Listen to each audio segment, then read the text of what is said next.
लोग जो यहाँ मौजूद हैं, आपके हम कुछ सवाल लेने की कोशिश करेंगे। 30 मिनट का वक्त हमने उसके लिए तय कर रखा है। इस तरह से ये 2 घंटे की बहस पूरी होगी।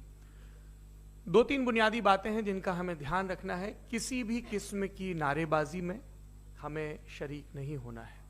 ये हल्ला गुल्ला नहीं है, क्योंकि पूरी दुनिया देख रही है, तो एक नज़ीर कायम करनी है, एक उदाहरण लोगों के सामने रखना है कि पढ़े लिखे लोग इत्तेफाकी और ना इत्तेफाकी रखते हुए भी, एक दूसरे से सहमति और असहमति रखते हुए भी बात कह सकते हैं। यहाँ पर मेरे जेएनयू के प्रोफेसर बैठे हैं, पुरुषोत्तम अग्रवाल जी, जिन्होंने हमें क्लास में सिखाया है कि सहमति का साहस और असहमति का विवेक, और इसका ठीक उलट भी, ये बड़ा जरूरी है। दूसरी बात, ये किसी एक धर्म के बारे में बहस नहीं है, ये बात सबको स्पष्ट होनी चाहिए। किसी धर्म को महान बताने या किसी धर्म को कमतर बताने की ये बहस नहीं है। तो यदि कोई इस उम्मीद से देख रहा है या यहां आया है, तो मैं आपको आश्वस्त करना चाहता हूं कि आपको नाउम्मीदी हाथ लगेगी। इस बहस में बहुत ज्यादा धार्मिक प्रतीकों के इस्तेमाल को लेकर भी, ये दोनों लोग जो अभी आपको गंभीर दिख रहे हैं, भले लोग हैं, कल शाम को चाय पर मिले थे, बहुत हंसी मजाक भी इनके बीच हुआ था, और गलबैयां डालते हुए एक तस्वीर भी हुई थी। ये इस बात का प्रमाण है कि इंटरनेट पर जो हल्ला मचा हुआ है उसके मुकाबले ये दोनों लोग बहुत ही अच्छे शांत ढंग से बहस के लिए राजी हो गए हैं। ट्विटर की बातें ट्विटर तक सीमित, एलन मस्क आजकल उसको एक्स कहते हैं। और अब इस बहस की शुरुआत मैं इन विद्वानों का, हालांकि इनको परिचय की जरूरत नहीं, पर हो सकता है, हमें पत्रकारिता में सिखाया जाता है कि नेवर अज्यूम, विज्ञान भी यही कहता है। मुफ्ती शमाइल नदवी साहब इस्लामिक विद्वान, शिक्षाविद हैं, कोलकाता के वाहियान फाउंडेशन के संस्थापक हैं, लखनऊ की प्रतिष्ठित दारुल उलूम नदवतुल उलमा से ग्रेजुएशन किया है, सोशल मीडिया और सार्वजनिक मंचों पर अध्यापन और बौद्धिक कामों में सक्रिय हैं, और इस समय इंटरनेशनल इस्लामिक यूनिवर्सिटी मलेशिया से PhD कर रहे हैं। अच्छी बात यह है कि पढ़ाई के साथ साथ ट्रैवल ब्लॉग भी बनाते हैं। पेट्रोनस टावर के सामने का ब्लॉग हमने देखा। हमारे साथ जावेद अख्तर साहब हैं। जावेद अख्तर साहब कवि हैं, शायर हैं, गद्य भी लिखते हैं, फिल्मों के लिए संवाद लिखे हैं, गीत लिखे हैं। इससे इतर ये वैज्ञानिक सोच को लेकर या अपने डिक्लेयर्ड एथिज्म को लेकर भी मुखर रहते हैं और अपने तहीं रैशनैलिटी की बात करते हैं। देवियों और सज्जनों, डज गॉड एग्जिस्ट, इस सवाल का जवाब सब अपने अपने तहीं खोजने की कोशिश कर रहे हैं। कोई इसको गॉड डैम पार्टिकल की खोज बताता है, कोई गॉड पार्टिकल की खोज बताता है, कोई हिग्स बोसान की खोज बताता है, कोई ये सवाल जवाब तलाशने की कोशिश करता है कि मास एग्जिस्टेंस में आखिर आया कैसे, हुआ क्या था, सृष्टि के पहले, समय के पहले क्या था। और कोई ये कहता है कि ये सारी खोजें जिस मस्तिष्क में हो रही हैं प्रकृति के क्रम में, वो कैसे विकसित हुआ। मैं उम्मीद करता हूं कि हम आज इन बुनियादी सवालों के कुछ जवाब हासिल करने में कामयाब हों। मैं सबसे पहले मंच पर आमंत्रित कर रहा हूं मुफ्ती शमाइल नदवी साहब को। आइए सर जी।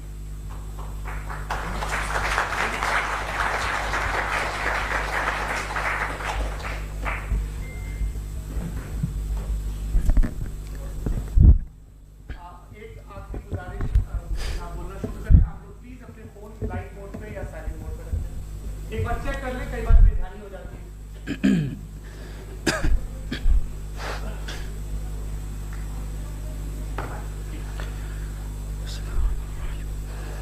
तमाम तारीफ़ें उस क्रिएटर के लिए जिसने इस यूनिवर्स को एक मकसद के तहत पैदा किया है। रिस्पेक्टेड जनाब जावेद अख्तर साहब, मिस्टर सौरभ द्विवेदी, और respected audience, thank you all for being here today. आज की डिबेट में चूंकि हम बात करने वाले हैं डज गॉड एग्जिस्ट के टॉपिक पर, तो ये एक ऐसा टॉपिक है जिसके मुताल्लिक कोई भी डिसीजन लेने के लिए अलग अलग स्टैंडर्ड्स हो सकते हैं। लिहाजा डिबेट के शुरू में ये ज़रूरी है कि हम ये जान लें कि आज के इस टॉपिक में कौन सा स्टैंडर्ड सही होगा और कौन सा गलत होगा। सबसे पहला स्टैंडर्ड जिसे मैं समझता हूं कि हमारे रिस्पेक्टेड जनाब जावेद अख्तर साहब बड़ी तेजी के साथ उसकी तरफ लपकेंगे, वो है साइंस। जबकि साइंस दर हकीकत खुदा के एग्जिस्टेंस को डायरेक्टली साबित करने या उसके एग्जिस्टेंस को डिनाई करने के लिए स्टैंडर्ड नहीं बन सकती। और उसकी वजह क्या है, ये मैं नहीं कह रहा, ये वो लोग कह रहे हैं जो साइंस के एक्सपर्ट्स हैं। नेशनल एकेडमी ऑफ साइंस कहती है science doesn't have the processes to prove और disprove the existence of God. Why? क्योंकि साइंस का ताल्लुक एम्पेरिकल एविडेंस से है, और एम्पेरिकल एविडेंसेस का ताल्लुक हमारे नेचुरल और फिजिकल वर्ल्ड से है, जबकि गॉड नॉन फिजिकल और सुपर नेचुरल रियलिटी है। लिहाजा नॉन फिजिकल रियलिटी को आप उस टूल के साथ नहीं चेक कर सकते जिसका काम फिजिकल रियलिटी को तलाश करना है। लिहाजा आज इस डिबेट में गॉड की एग्जिस्टेंस को साबित करने या उसे डिनाई करने में साइंटिफिक एविडेंस को एक्सेप्ट नहीं किया जाएगा। दूसरा स्टैंडर्ड हो सकता है रेविलेशन, कि रेविलेशन के जरिए हम यह साबित करें कि गॉड एग्जिस्ट करता है या नहीं। लेकिन यह स्टैंडर्ड भी आज इररेलेवेंट है। क्यों? क्योंकि रेविलेशन मेरे नजदीक सोर्स ऑफ नॉलेज है, वैलिड सोर्स ऑफ नॉलेज है, लेकिन हमारे जावेद अख्तर साहब के नजदीक ये वैलिड सोर्स ऑफ नॉलेज नहीं है। लिहाजा आज की डिबेट में मैं एक भी एविडेंस किसी भी मजहबी स्क्रिप्चर से नहीं दूंगा, ताकि जावेद अख्तर साहब के लिए वो अनएक्सेप्टेबल ना हो। तीसरा जो मेयार हो सकता है वो है ऑब्जर्वेशन, कि भाई कोई कहे कि हमें खुदा दिखाओ, अगर है तो दिखाओ, या ये कि खुदा के एग्जिस्टेंस पर एम्पेरिकल एविडेंस दो, तो ये है दर हकीकत गलत टूल का इस्तेमाल करना। ये ऐसा ही है कि जावेद साहब मुझसे ये मुतालबा करें कि मुफ्ती साहब आप मेटल डिटेक्टर के जरिए प्लास्टिक डिटेक्ट करके दिखाएं। अब चूंकि प्लास्टिक डिटेक्ट नहीं हो पा रही है, लिहाजा plastic does not exist. No, you are using the wrong tool. इस टूल से प्लास्टिक को डिटेक्ट नहीं किया जाता। लिहाजा मैं समझता हूं कि गॉड के एग्जिस्टेंस पर एम्पेरिकल एविडेंस का मुतालबा करना एक बचकाना मुतालबा है, और हमारे रिस्पेक्टेड जनाब जावेद अख्तर साहब इस स्टेज से अब बहुत आगे निकल चुके हैं। अब बचता है एक ही स्टैंडर्ड, और वो स्टैंडर्ड है अक्ल, लॉजिक, रीजनिंग। और यही वो स्टैंडर्ड है जिसके तहत गॉड की एग्जिस्टेंस को साबित किया जाएगा या गॉड की एग्जिस्टेंस को डिनाई किया जाएगा। लेकिन चूंकि ये बहुत इंपॉर्टेंट और सेंसिटिव टॉपिक है, इसलिए लॉजिकल आर्ग्यूमेंट भी ऐसा होना चाहिए जो डेफिनेटिव हो, इनडेफिनेटिव ना हो, जो 2 और 2 4 की तरह बिल्कुल वाजे हो, जिसे लॉजिकली रिजेक्ट करना पॉसिबल नहीं हो। फॉर एग्जाम्पल हम कहें हमारे रिस्पेक्टेड मिस्टर सौरभ साहब, ये एक इंसान है और तमाम इंसान कॉन्शियस बीइंग है, लिहाजा नतीजा क्या निकला, हमारे सौरभ साहब भी कॉन्शियस बीइंग है। क्या ये इनडेफिनेट आर्ग्यूमेंट है या डेफिनेट आर्ग्यूमेंट है? ये डेफिनेट आर्ग्यूमेंट है। ये 2 और 2 की तरह वाजे है, इसमें किसी तरह जो है लॉजिकली इसको रिजेक्ट नहीं किया जा सकता। तो अगर आज हमारे जावेद अख्तर साहब ऐसी कोई अकली दलील और लॉजिकल एविडेंस दें खुदा के ना होने पर जो डेफिनेट भी हो, तो मैं ये ऐलान करता हूं कि यकीनन मैं उस एविडेंस को कबूल करूंगा और उस पर गौर करूंगा। लेकिन साथ में यह भी ऐलान कर देता हूं प्रेडिक्शन के तौर पर कि ऐसा कोई डेफिनेट आर्ग्यूमेंट कोई नहीं पेश कर सकता।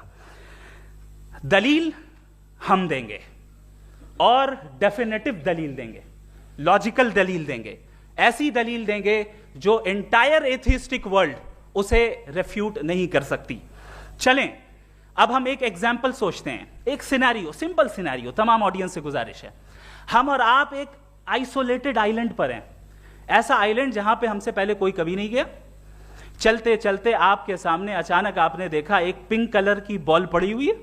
सबसे पहला सवाल आपके जहन में क्या आएगा कि ये बॉल यहां क्यों आई, कैसे आई, ये पिंक कलर की ही क्यों है, कोई और कलर भी हो सकता था, ये इसी शेप में क्यों है, कोई और शेप भी हो सकता था। नेचुरली आप इस तरफ पहुंचेंगे कि कोई ना कोई है जिसने इन स्पेसिफिक प्रॉपर्टीज के साथ इस बॉल को बनाया है और यहां पे रखा है। चूंकि आप जानते हैं कि ये जो बॉल है इसका एग्जिस्ट करना जरूरी नहीं है, ये एग्जिस्ट कर भी सकती थी, नहीं भी कर सकती थी, और एग्जिस्ट करना ही था तो किसी और फॉर्म में करती, किसी और कलर में करती। अब आप इस बॉल को एक्सपैंड करते चले जाएं, एक्सपैंड करते चले जाएं, एक्सपैंड करते चले जाएं, यहां तक कि ये बॉल यूनिवर्स के साइज की हो जाए। बताइए कि क्या साइज के बढ़ जाने से सवाल बदल जाएगा? हरगिज नहीं बदलेगा। अभी भी सवाल रहेगा, ये यूनिवर्स कहां से आया, इन स्पेसिफिक प्रॉपर्टीज के साथ कहां से आया, क्यों आया, किसने बनाया, यह सवाल उस वक्त भी वैलिड रहेगा।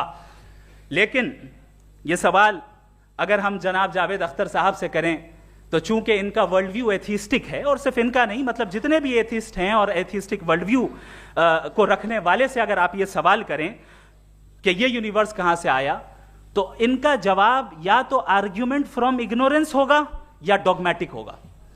या तो ये कहेंगे कि मुझे नहीं पता कि ये कहां से आया, लिहाजा गॉड डज नॉट एग्जिस्ट, ये आर्ग्यूमेंट फ्रॉम इग्नोरेंस है। या ये कहेंगे कि ये यूनिवर्स खुद ब खुद बन गया, इसका मतलब ये है कि उस बॉल को भी खुद ब खुद बन जाना चाहिए, लेकिन बॉल के ताल्लुक से ये एक्सप्लेनेशन एक्सेप्ट नहीं की जाएगी कि ये खुद ब खुद बन गई, लेकिन यूनिवर्स के ताल्लुक से कर दिया जाएगा। इसे हम दूसरे अल्फाज में डॉगमा भी कह सकते हैं। दूसरी चीज, हमारे जावेद अख्तर साहब जरूर गॉड ऑफ गैप्स की मिसाल भी जरूर देंगे, और मिसाल देंगे कि पहले ज़माने में बिजलियां कड़कती थी तो लोगों ने किसी एक खुदा की तरफ, और बारिश होती थी तो दूसरे खुदा की तरफ मंसूब कर दिया, उनके पास दलील नहीं थी। यह हमारा वर्ल्ड व्यू है ही नहीं, यह हमारा वर्ल्ड व्यू है ही नहीं, क्योंकि नेचुरल फिनोमेना के प्रोसेस की इंटरप्रिटेशन को जान लेने से यह कहां से साबित हो गया कि गॉड एग्जिस्ट नहीं करता है। इस पर मैं इंशाअल्लाह अभी आगे बात करूंगा। आप हजरात ये भी देखेंगे, और मैं ये एक्सपेक्ट करता हूं कि हमारे रिस्पेक्टेड जनाब जावेद अख्तर साहब जरूर इमोशनल आर्ग्यूमेंट्स भी देंगे, जो कि एक लॉजिकल फेलेसी है जब बात आती है ट्रुथ को डिसाइड करने में। क्यों?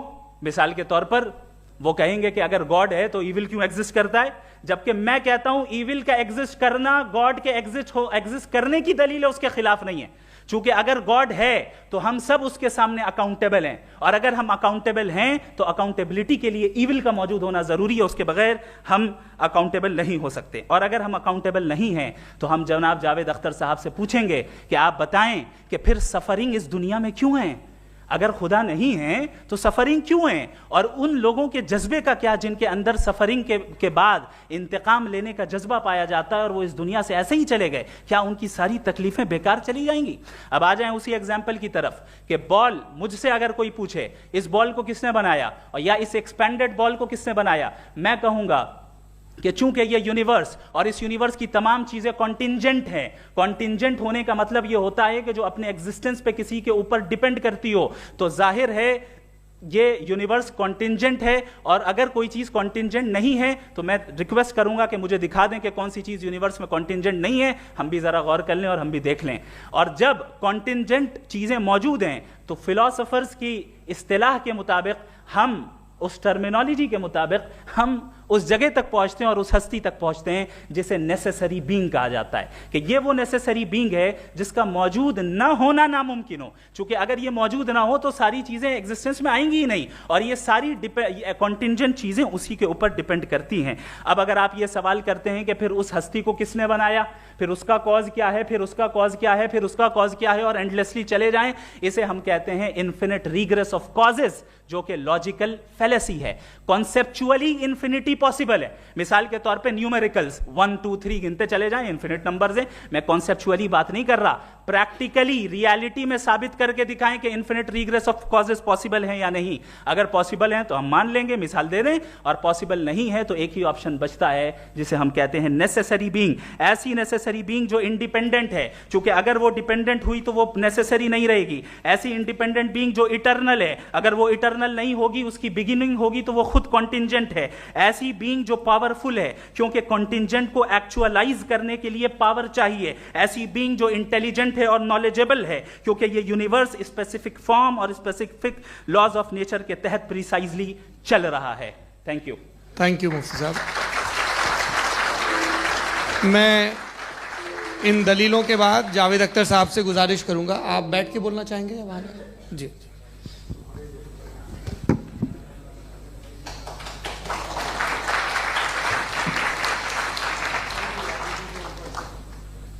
पहले तो मैं मुफ्ती साहब को एक अच्छी खबर देना चाहूँगा कि मेरी नॉलेज साइंस के बारे में बड़ी मामूली है, तो आप फिक्र ना करें उसकी, लेकिन कुछ कॉमन सेंस है मुझ में।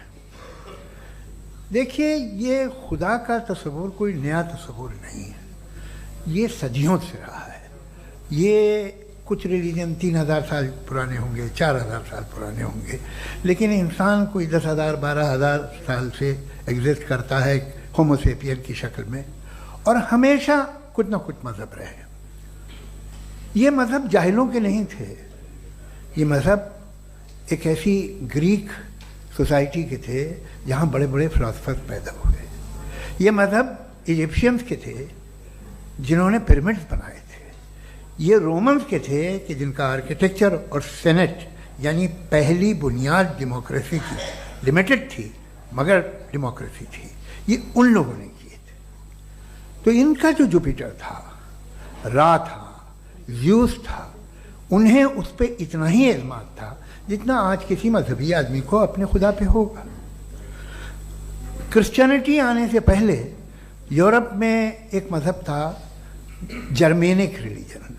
उसका एक खुदा था, उसकी एक बीवी थी, उसके 2 बेटे थे, एक बेटी थी। फिर जर्मनी में जब यूरोप में क्रिश्चियनिटी आई तो वो खुदा, उसकी बीवी और पूरे ख़ानदान चला गया। तो अगर हम हिस्ट्री देखें तो खुदा जो है वो ज़्यादातर फ़नी है, वो हमेशा रहे नहीं। और वो जो लोग इन्हें मानते थे उनको आप कहें वो तो जाहिल थे, उन्हें तो कुछ पता ही नहीं था, ऐसा नहीं है। वो अपने वक्त में बड़े काबिल लोग थे और अपने वक्त में उन्होंने बड़े बड़े काम किए हैं, फिलोसफर्स थे, साइंटिस्ट थे। लेकिन उनका मज़हब कहाँ गया, उनके खुदा कहाँ गए? आज जो खुदा हैं दुनिया में लोग उन्हें मानते हैं। आपको क्या मालूम कि कितने बरसों के बाद क्या होने वाला है? हम यूरोप में देखते हैं तो चर्च खाली हैं। तो वक्त के साथ चीज़ें बदलती हैं। जहाँ तक इसका ताल्लुक़ है मज़हबों का, हर मज़हब आपसे एक चीज़ मांगता है, फेथ। ये फेथ क्या चीज़ होती है? What is the difference between faith and belief? ये तो बहुत ही अहमक़ाना बात होगी कि कोई आदमी कहे साहब अगर खुदा है तो मुझे दिखाइए। ये तो जाहिलाना बात हुई। मैंने तो नॉर्थ पोल नहीं देखा है मगर मैं मानता हूँ कि नॉर्थ पोल है। मैं क्यों मानता हूँ? इसलिए कि अगर ये दुनिया राउंड है तो उसका कोई टॉप होगा। कुछ लोग हैं जो वहाँ गए भी हैं, कॉमन सेंस कहता है कि ऐसा होगा, सबूत है, गवाह है, रीज़न है। तो ये मेरा फेथ नहीं है। तो फेथ में और बिलीफ में डिफरेंस क्या है? जो मजहब मांगता है आपसे, हर मजहब फेथ मांगता है। फेथ का मतलब ये है कि ना कोई गवाह हो, ना कोई सबूत हो, ना कोई रैशनल हो, ना कोई लॉजिक हो, ना कोई प्रूफ हो, मगर तुम एक बात को मानो। ये है फेथ। वरना बिलीफ होता। अगर इसमें कुछ भी सबूत होते, गवाह होते, तो फिर इसे आप बिलीफ कहते हैं। जैसे मेरा बिलीफ है कि नॉर्थ पोल है, मेरा फेथ थोड़ी है। फेथ इन तमाम शर्तों को रद्द करता है। तो फिर स्टुपिडिटी क्या है? अगर मैं एक बात ऐसी मानूं जिसकी ना कोई लॉजिक है, ना कोई रैशनल है, ना कोई प्रूफ है, ना कोई गवाह है, ना कोई सबूत है, और मैं उसे मानूं, तो ये स्टुपिडिटी हुई। इसे ही भाई कल को मैं यकीन कर लूं कि एलॉन मस्क जो है मेरा भाई है तो मुझे इंतहाई खुशी होगी, सुकून भी बहुत मिलेगा मुझे। लेकिन और कहे भाई क्यों मानते हो, क्या सबूत है? भाई वो तो अमेरिकन है और तुम तो इंडियन हो, वो तो नस्ल अलग है, तुम्हें कभी मिले भी नहीं। साहब देखिए मेरा फेथ है, इस पर बात न किया। फेथ का मतलब ही यह है कि आप प्रूव नहीं कर सकते। अगर आप प्रूव कर सकते हो तो फेथ की जरूरत ही नहीं, फिर तो आप बात करेंगे, आप कितनी बहस कर लीजिए। अल्टीमेटली दुनिया का हर मजहब फेथ पे टिका है, और फेथ का मतलब है एक ऐसा यकीन जिसका कोई सबूत, कोई गवाह, कोई रैशनल नहीं। अब आप ये कहें, क्या आप ये क्यों कह रहे हैं कि साहब ये कायनात किसने बनाई? कमाल ये है कि आपने बताया कि एक आइलैंड पे गए और एक बॉल देखी। आपने ये नहीं कहा कि आइलैंड किसने बनाया, आपको सिर्फ बॉल पे हैरत हुई। हमने आइलैंड पे हमने हैरत नहीं की, होते हैं आइलैंड। इसी तरह ये आइलैंड है, सितारे, ये गैलेक्सीज, ये सब आइलैंड हैं खला में। हम उन्हें टेकन फॉर ग्रांटेड लेते हैं, हम पूछते नहीं किसने बनाए। आपने जजीरे के बारे में भी नहीं पूछा है। मेरी पैदाइश कैसे हुई? क्या मैं प्लान्ड पैदा हुआ था? I was plan to be born, या एक लकी स्पर्म था जो किसी एक से चिपक गया? मेरी पैदाइश रैंडम है। रैंडम। और इंसाफ जिसे आप कहते हैं, इंसाफ का तो नेचर से कोई वास्ता ही नहीं है। जो आप कहते हैं कि एक दिन इंसाफ मिलेगा, इंसाफ is a human concept, nature में कोई इंसाफ नहीं। अगर शेर हिरन को खा जाता है तो उसे कोई सजा नहीं मिलती। अगर एक आंधी आती है और हरे भरे पेड़ों को उखाड़ के फेंक देती है तो आंधियों की जेल नहीं होती है। नेचर में इंसाफ नहीं, इसलिए मुझे नेचर को इंसाफ की जरूरत भी नहीं। नेचर तमाम एक है। अब हम कहें कि साहब ये देखिए जो मैंने खाना खाया था, ये मेरी आंख तो नहीं यूं कर दिया उसे, तो इसे सजा मिलनी नहीं, वो सिस्टम है, ऐसे ही चल रहा है। नेचर बगैर इंसाफ के है। इंसाफ इज अ ह्यूमन कॉन्सेप्ट। तो जो आपसे कहता है कि मैं तुम्हें इंसाफ दूंगा, वो इंसानी जहन की पैदावार है। ये नेचुरल है ही नहीं, ये आसमानी है ही नहीं। नेचर का तसव्वुर, इंसाफ का तसव्वुर। भाई आप साथ मिलते हैं, अब आप लेफ्ट हैंड ड्राइव करते हैं, ये क्या है?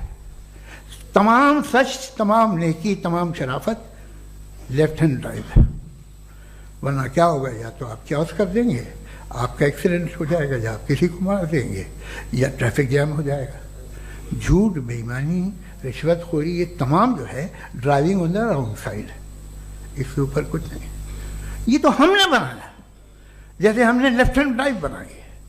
ये कॉन्सेप्ट ऑफ इंसाफ जो है ये हमारा है, इसका नेचर से कोई वास्ता नहीं। शेर खा जाता है हिरन को, उसे जेल होती है क्या?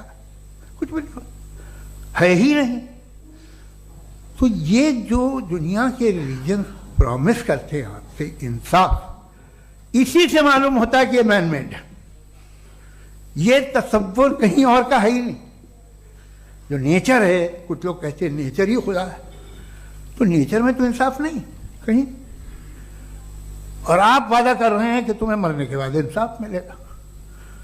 मुझे अगर मिलेगा तो मैं बहुत खुश हूँगा, लेकिन मैं यकीन नहीं कर पाता हूँ, इसलिए कि मैं फेथ नहीं पैदा कर सकता। The very fact that religions demand faith, इसका मतलब है कि उनके पास जस्टिफिकेशन नहीं है। अच्छा था, फिर रिलीजन अगर मॉडरेशन में है, कोई सा भी नहीं, वो आप में कुछ खूबियाँ भी पैदा करता होगा। देखिए उससे ये फ़ायदा है, वो फ़ायदा है। अल्कोहल जो है वो ज़्यादातर दवाओं में यूज़ होती है, और एक सर्वे किया गया था अमेरिका में कि लॉन्जिटिविटी किन लोगों की है। तो एक तरफ वो लोग थे जो शराब पीते ही नहीं थे, और एक तरफ वो थे जो एक बोतल शराब रोज़ पीते थे। सबसे ज़्यादा लंबी उम्र उनकी है जो 2 पैक नाप के शराब पीते और खाना खाते हैं। मगर हम शराब को बुरा समझते हैं, मैं भी बुरा समझता हूँ। क्यों? ऐसा होता नहीं। कुछ चीज़ों में आदत होती है कि वो बढ़ती है। आज तक में एक आदमी दूध पीता है, आप 10 साल बाद भी मिलेंगे तो एक ही गिलास पीता होगा। ऐसा नहीं होता, सुबह से दूध पीता रहता है। मिल्कोहलिक मैंने नहीं देखे, अल्कोहलिक होते हैं। ये टेंडेंसी है मजहब की कि वो बढ़ता है, जैसे कैंसर बढ़ता है, जैसे शराब बढ़ती है। कुछ लोग होंगे जो उसे सही तरह से यूज़ करते। मुझे यकीन है कि हमारे मुफ्ती साहब भी उनमें से एक हैं, इनसे बहुत खुशी हुई मुझे इनसे मिलकर। लेकिन कितने लोग हैं कि आज आप देखते हैं दुनिया में जो तबाहियाँ हैं, इनमें कितना हाथ है उन लोगों का जो बिलीवर कहते था मजहब ये नहीं कहता, ना कहता होगा, मगर जब ये मजहब पीते हैं तो ऐसे बिहेव करते हैं। थोड़ा सा अगर हो तो शायद बहुत अच्छी बात, लेकिन शराब थोड़ी सी नहीं रहती, उसमें टेंडेंसी है। पहले थोड़ा सा अगर 2-3 कैंसर के सेल हो ना बॉडी में तो आदमी सिम रहेगा, लेकिन वो 2-3 सेल नहीं रहते, वो मल्टीप्लाई होते हैं।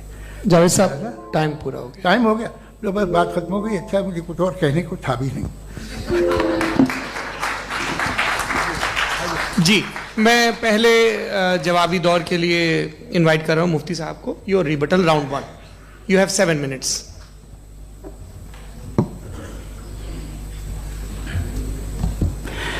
Thank you very much Javed साहब। आपकी बात को सुनकर बड़े महजूज हुए हम लोग। महजूज, do you understand? We enjoyed.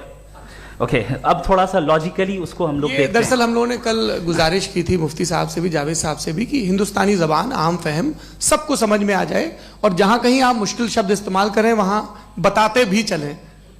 Thank you. तो सबसे पहले हमारे रिस्पेक्टेड जावेद साहब ने हवाला दिया कि खुदा फानी है, कितने मजहब आगे चले गए, किसी ने जुपिटर को खुदा माना, किसी ने किसी को माना। मैं कहता हूं जिसने कॉन्टिंजेंट चीज को खुदा माना, गलत माना, वो खुदा ही नहीं, वो खुदा ही नहीं है।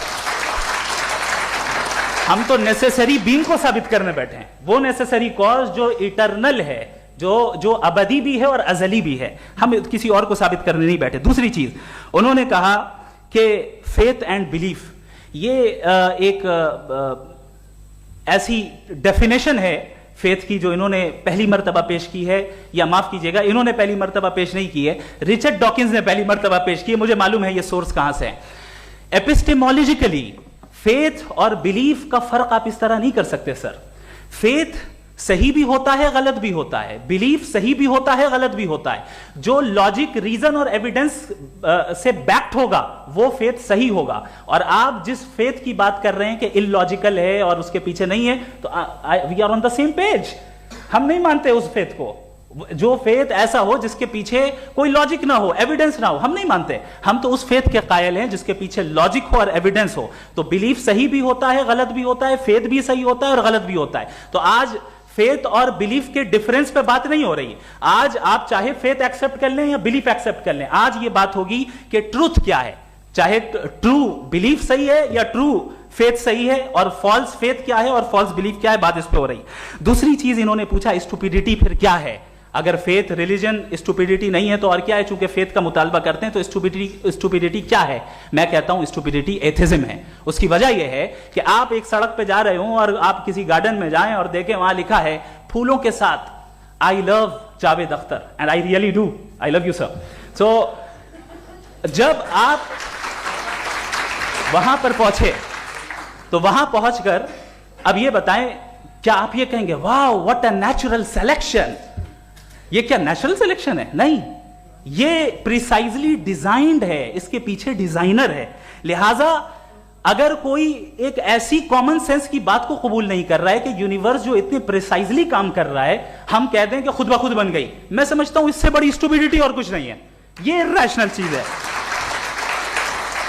फिर हमारे सर ने कहा कि आपने बॉल पे फोकस किया, आइलैंड पे फोकस नहीं किया। अरे आइलैंड को किसने बनाया यही समझाने के लिए तो बॉल की मिसाल दे रहा हूं। और बॉल भी कॉन्टिंजेंट है, आइलैंड भी कॉन्टिंजेंट है, दोनों नेसेसरी बीइंग का मुतालबा करते हैं। आगे इन्होंने कहा कि नेचर में कोई इंसाफ नहीं है। हम डिसाइड करते हैं कि मोरालिटी क्या होती है, इंसाफ क्या होता है। हम डिसाइड करते हैं, जैसे ड्राइविंग सीट में ट्रैफिक वाला, ये तो किसी खुदा ने नहीं कहा, ये है, इसे कहते हैं फॉल्स इक्विवेलेंस। ये एक लॉजिकल फेलेसी है। आपने जो है मिसाल दी ड्राइविंग की और ट्रैफिक की, ये सब्जेक्टिव मोरालिटी है। आप सब्जेक्टिव मोरालिटी को मिसाल बनाकर ऑब्जेक्टिव मोरालिटी के ऊपर नहीं थोप सकते। इंसाफ की ऑब्जेक्टिव मोरालिटी है। अगर आप ये कहते हैं कि नेचर में इंसाफ नहीं है तो इंसाफ का न होना ये नेचुरल हुआ, तो फिर नेचर को नेचर रहने दे, क्यों हम इतना स्ट्राइव कर रहे हैं दुनिया में इंसाफ लाने के लिए? ये तो इलॉजिकल बात है, इर्रेशनल बात है। इसलिए बहुत सी चीजें ऐसी हैं जो ऑब्जेक्टिवली जो है इविल या गुड हैं, और बहुत सी चीजें ऐसी हैं जो सब्जेक्टिवली हैं। सब्जेक्टिवली जो मोरल होता है या इमोरल होता है उसको हम सोशल कंसेंसस से या पर्सनल प्रेफरेंस से डिसाइड करते हैं। लेकिन जो ऑब्जेक्टिव मोरालिटी है, जिसमें इंसाफ आया, जो इन्होंने बार बार रिपीट किया, ये ऑब्जेक्टिव है, सब्जेक्टिव नहीं है। अगर आप कहते हैं ये सब्जेक्टिव है तो मेरा सवाल आपसे ये है, क्या सोशल कंसेंसस के जरिए अगर जुल्म को सही करार दे दिया जाएगा तो आप जुल्म को जस्टिफाई करेंगे? दूसरी चीज इन्होंने यह कहा कि 2 पैक शराब पी लें तो वो उतने पे नहीं रहता, बढ़ जाता है। यही मामला मजहब के साथ है। 2 पैक आप पी लें, बढ़ेगा। तो ये एक ऐसी मिसाल है, इसको कहीं भी फिट कर लें कि आप एथिज्म पे जब फिट करें, जब आप 2 पैक एथिज्म का लेंगे ना तो वो बढ़ बढ़ के नॉर्थ कोरिया बनेगा। Thank you.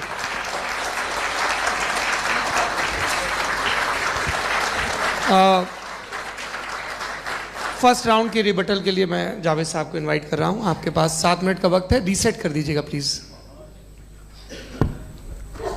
मुझे इस बात की खुशी है कि मुफ्ती साहब ने भी मान लिया कि नेचर में कोई इंसाफ नहीं है। तो कोई भी चीज़ जो इंसान ने नहीं बनाई है उसमें इंसाफ नहीं होता है। एक बात मैं आपसे अर्ज करूं, जरा पता लगा लीजिएगा, ये जो आप बाग में जाते हैं बेहद खूबसूरत फूल देखते हैं ना, इनमें से कोई नेचुरल नहीं है। ये सारे फूल क्रॉस करके बनाए गए हैं। जो जंगल में फूल होते हैं निहायत मामूली होते हैं, ये फूल इंसानों ने बनाए हैं। जो आप बाग में देख के वाह वाह कहते हैं, ये इंसानों के बनाए हुए हैं। डिफरेंट फूलों को क्रॉस करके, डेवलप करके, फिर क्रॉस करके इस तरह से बनाए गए। नेचुरल फ्लावर नहीं। किसी जंगल वीरान में जाके आप गुलाब के फूल नहीं देखेंगे। ये सब बनाए हुए इंसान ने, बहुत से काम इंसान ने किए हैं। बाकी है कि आपने मेरी एक बात का जवाब नहीं दिया, जिससे मुझे शिकायत है कि फेथ क्या है और आप फेथ मांगते क्यों हैं मुझसे? आप तो लॉजिकल हैं, आपके पास तो सारे रैशनल हैं, आपके पास सारे सबूत हैं, तो आपको फेथ की डिमांड क्यों करते हैं कि भाई तुम सरेंडर कर दो और सवाल मत करो? कोई मजहब सारे सवाल करने की इजाजत नहीं देता है और मना करता है कि दादा सवाल ना करो, बहक जाओगे तुम। आप क्यों रोकते हैं? हकीकत यह है कि इंसानी तारीख क्या है। इंसानी तारीख यह है कि दुनिया में दो तरह के लोग हुए हैं। एक वो जिन्होंने अपनी लाइल्मी की परस्तिश की है, दूसरे वो जिन्होंने अपनी इग्नोरेंस या लाइल्मी से झगड़ा किया है और मालूम किया है कि क्या है। ये जो आप कह रहे हैं, आज आप हैरान हैं कि भाई ये यूनिवर्स कैसे बनी। लोग हैरान थे कि सूरज डूबता है तो इधर से कैसे निकलता है। और आप एक कदम जाके हमेशा का मानने को तैयार है, एक कदम पीछे ही मान जाइए। भाई आप इसके बाद जाते हो, कहते सवाल ना करना कि ये कहाँ से आया, ये पावर तो हमेशा से हमेशा रहेगी। तो आप यूनिवर्स के बारे में मानने में क्या तकलीफ है? एक कदम पहले रुक जाइए। ये हमेशा से थी या नहीं थी, हमें मालूम नहीं है। और ये कहना कि हमें मालूम नहीं है, कमाल ये है कि दुनिया के सारे मजहब सब जानते हैं ये दुनिया कैसे बनी थी, कैसे मिटेगी, मरने के बाद क्या होगा, इनको सब इल्म है। इनको किसी को डायनासोर होते थे पहले ये नहीं पता था, किसी को नहीं पता। किसी भी दुनिया की मजहबी किताब में डायनासोर का जिक्र नहीं है। लेकिन बाकी सब बातें, how to make universe in 4 easy lessons and बाकी सब पता है। जिसको सब पता है वो गड़बड़ है। हम में ये इंकिसार, ये ह्यूमिलिटी होनी चाहिए कि हम ये कहें कि हमें ये बहुत सारी बातें नहीं मालूम, लेकिन हम उनकी परस्तिश ना करें, अपनी लाइल्मी को की परस्तिश ना करें, हम उसे पता लगाने की कोशिश करें। जिस दुनिया में आप बैठे हैं सर, ये हॉल जो है, ये इलेक्ट्रिसिटी जो है, ये माइक जो है, जिस हवाई जहाज से आप आए थे, वो जिस कार से आप यहाँ आए हैं, ये सब उन लोगों की बनाई हुई है जिन्होंने सवाल किए थे। ये दुनिया जिसमें आप आज आराम से हैं, ये उन लोगों की बनाई है कि जिन्होंने सवाल किए थे। और हर स्टेज पे इन सवालों को मकरूह कहा गया था, गलत कहा गया था। आप जरा तारीख पढ़िए, एक बड़ी दिलचस्प किताब है बर्ट्रैंड रसेल की, जिसमें उसने रिलीजन एंड साइंस कि कब से रिलीजन जो है साइंस के अगेंस्ट है।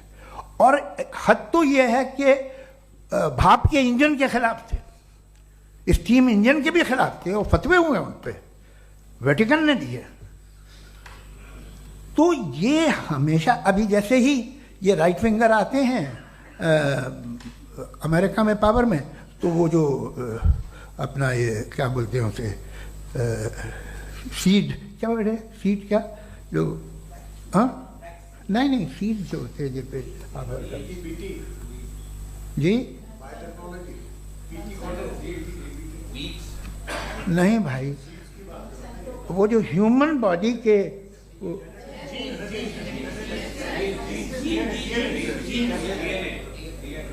उस पर रिसर्च बंद हो जाती है, रिपब्लिकन नहीं करने देते। अरे भाई इतना डर क्या है तुम्हें? एक ज़माने में बहुत नाराज थे ये सारे मजहबी लोग कि ये इंसान तो इंसान बनाने की कोशिश कर रहा है। आपको क्या तकलीफ भाई, बना ले तो बना लेने दो, ये खौफ क्या है? और ये सब आज जो आप कह कर रहे हैं नामुमकिन है, ये कैसे हुआ? मुझे एक किस्सा याद आता है। जब मैं 6ठी क्लास में था तो मैं मैथमेटिक्स में बहुत वीक था, तो एक टीचर रख दिया गया, उसने 1 2 3 4 5 6 7 तो सिखा दिया मुझे। वो दिन मैं भूल नहीं सकता हूँ मुफ्ती साहब, जिस दिन उसने ये बताया कि 1/2 क्या होता है और 3/4 क्या होता है। मुझे ऐसा लगा कि मेरा सर बीच से फट जाएगा। यह आदमी कह रहा है कि जो दीवार के अंदर जाओ वॉक करते हुए। आज हंसता हूं मैं इस बात पे। तो आज जो बातें आपके जहन से बिल्कुल परे हैं और आप हैरान होते हो उन्हें देख के, एक वक्त आएगा कि मामूली लगेंगे। और हुआ है, आपकी इंसानी तारीख ही है। इतनी जल्दी सारे फैसले आप मत कर लीजिए, थोड़ा ये ह्यूमिलिटी रखिए कि भाई ये हमें नहीं मालूम। ये कहने में क्या आ रहा है? ये यूनिवर्स कहाँ तक फैली, ये कब से है और कब तक रहेगी, हमें नहीं मालूम। आपने फैसला कर लिया कब बनी। ये आपके हिसाब से कोई 14 बिलियन ईयर बनी जो समझा जाता है। उससे पहले हजारों करोड़ों अरबों साल तक खुदा बैठा क्या कर रहा था? खामोश बैठा था, ऐसे ही जमाइयाँ ले रहा था। फिर उसे आइडिया आया, यार एक काम करते, वक्त अच्छा गुजर जाएगा, यूनिवर्स बनाते। सोचिए, वो तो हमेशा से है ना, मगर यूनिवर्स हमेशा से नहीं है, ये तो बनाई गई है। और उससे पहले क्या था, इनका क्या काम था? कैसी बात है, ये बड़ा आसान है। जो बात हमें आज धीरे धीरे पता चली है, बरसों 2000 और 2500 साल पहले आपको किसी ने बता दिया कि क्या था, आप मान गए और तब से वही मान रहे हैं जो 2500 साल पहले कहा गया था। सब कुछ बदल गया है, सॉल्व हो रही हैं चीज़ें। अभी साइंस बिल्कुल दावा नहीं करती, या कोई फिलोसफर ये दावा नहीं करता कि हमें सब मालूम, बल्कि वो कहता है कि हमें जितना मालूम होता है उससे ये मालूम होता है कि हमें कितना कम मालूम। तो हम अपनी जहालत से लड़े, उसकी परस्तिश न करें। जी, time, thank you so much. मैं तर्कों की श्रृंखला में राउंड 2 के लिए मुफ्ती साहब को आमंत्रित कर रहा हूं। आपके पास एक बार फिर से 7 मिनट का वक्त है। शुक्रिया। जनाब जावेद अख्तर साहब कई मर्तबा दोहरा रहे हैं कि फेथ का मतलब बताइए, फेथ का मतलब बताइए। मैंने बता दिया, फेथ सही भी होता है, गलत भी होता है। और आज हम फेथ पे बात नहीं कर रहे, हम ट्रुथ और डज गॉड एग्जिस्ट पे बात कर रहे हैं। क्या डज गॉड एग्जिस्ट, ये ट्रुथ यानी गॉड है या नहीं है, इसमें से दोनों ट्रुथ क्या है। अब आप उसे फेथ कह लें, बिलीफ कह लें, नॉट माई बिजनेस। उसके बाद आपने कहा कि भाई सवाल करने से मजहब रोकता है। मैं कहता हूं जो रोकता है वो रोकता होगा, मैं नहीं रोकता, बल्कि सवाल करें, सवाल करना चाहिए। सवाल कर करके तो हम आगे बढ़ते हैं, तरक्की करते हैं, और इसीलिए मैं आज यहां पे आया हूं। लेकिन सवाल सिर्फ खुदा से नहीं होगा, आपसे भी होगा। सवाल एथिज्म से भी होगा, सवाल सिर्फ मजहब से नहीं होगा, सबसे होगा। और आज मैं सवाल करूंगा और उम्मीद है कि आप जवाब देंगे। अभी तक आपने वैसे कॉन्टिंजेंसी आर्गुमेंट का कोई जवाब नहीं दिया है। चलें, आपने कहा यूनिवर्स के बारे में इटर्नल क्यों नहीं बोल देते। ये चूंकि लॉजिकली पॉसिबल ही नहीं है कि यूनिवर्स इटर्नल हो। यूनिवर्स एक कॉन्टिंजेंट चीज है जो टाइम एंड स्पेस के पाबंद है, टाइम एंड स्पेस से बाउंड है। जो टाइम एंड स्पेस से बाउंड होगा वो कॉन्टिंजेंट होगा, जो कॉन्टिंजेंट होगा वो उसकी बिगिनिंग हुई होगी, जिसकी बिगिनिंग हुई होगी वो इटर्नल नहीं हो सकता। ये तो कॉमन सी बात है। आपने कहा कि किसी मजहबी किताब में डायनासोर का जिक्र नहीं है। अफसोस कि आज तक किसी मैथमेटिक्स की किताब में मुझे डायनासोर का जिक्र नहीं मिला। तो इसका मतलब मैथमेटिक्स की किताब बेकार है? नहीं, उसका वो टॉपिक नहीं है। रेवलेशन का और मजहबी किताबों का टॉपिक ये नहीं है कि आपको आके बताए साइकिल कैसे बनाते हैं, या आकर ये बताएं कि जो है डायनासोर कब था। वो तो मोरालिटी सिखाने आया है, गॉड के बारे में बताने आया, नॉन फिजिकल रियलिटी की हकीकत को सिखाने के लिए आया। रिलीजियन साइंस को रोकता है? नहीं रोकता। अगर रोकता है तो गलत करता है। रिलीजियन साइंटिज्म को रोकता है, जिसमें हमारे जावेद साहब मुख्तल हैं। साइंस और साइंटिज्म में फर्क है। साइंटिज्म यह है कि आप समझें कि साइंस और साइंटिफिक मेथोडोलॉजी ये नॉलेज को हासिल करने का वाहिद सोर्स ऑफ नॉलेज है। यह है साइंटिज्म। हम इसे रिजेक्ट करते हैं। हम साइंस को तो तरक्की करते हैं। भाई आप हमारी पूरी तारीख कर लें, पढ़ लें तो आपको पता चल जाएगा। बहरहाल ये अलग टॉपिक है। उसके बाद इन्होंने एक लफ्ज कहा, वेटिकन ने फतवा दिया। वेटिकन का फतवे से कोई ताल्लुक नहीं है, दोनों कॉन्ट्राडिक्टरी अल्फाज हैं। उसके बाद उन्होंने कहा कि भाई हमें नहीं मालूम। अगर नहीं मालूम तो क्लियरली कह देना कि नहीं मालूम है, इसमें क्या हरज है। तो वही तो मैं कह रहा हूं ना कि आप कह दें कि नहीं मालूम, लेकिन क्लेम क्यों कर रहे हैं कि गॉड एग्जिस्ट नहीं कर रहा है। आप कह दें नहीं मालूम है, हो सकता है हो सकता ना हो, लेकिन आप क्लेम कर रहे हैं। The moment you say God does not exist, this is a claim, and now the burden of proof is upon you too, जैसे हमारे ऊपर है। और क्यों है मैं बताता हूं, क्यों है ये भी मैं बताता हूं। फिलोसॉफिकली जो क्लेम होता है ना, सिर्फ ये नहीं होता कि इंसान कहे पॉजिटिव क्लेम करे और नेगेटिव क्लेम करे तो बर्डन ऑफ प्रूफ नहीं है।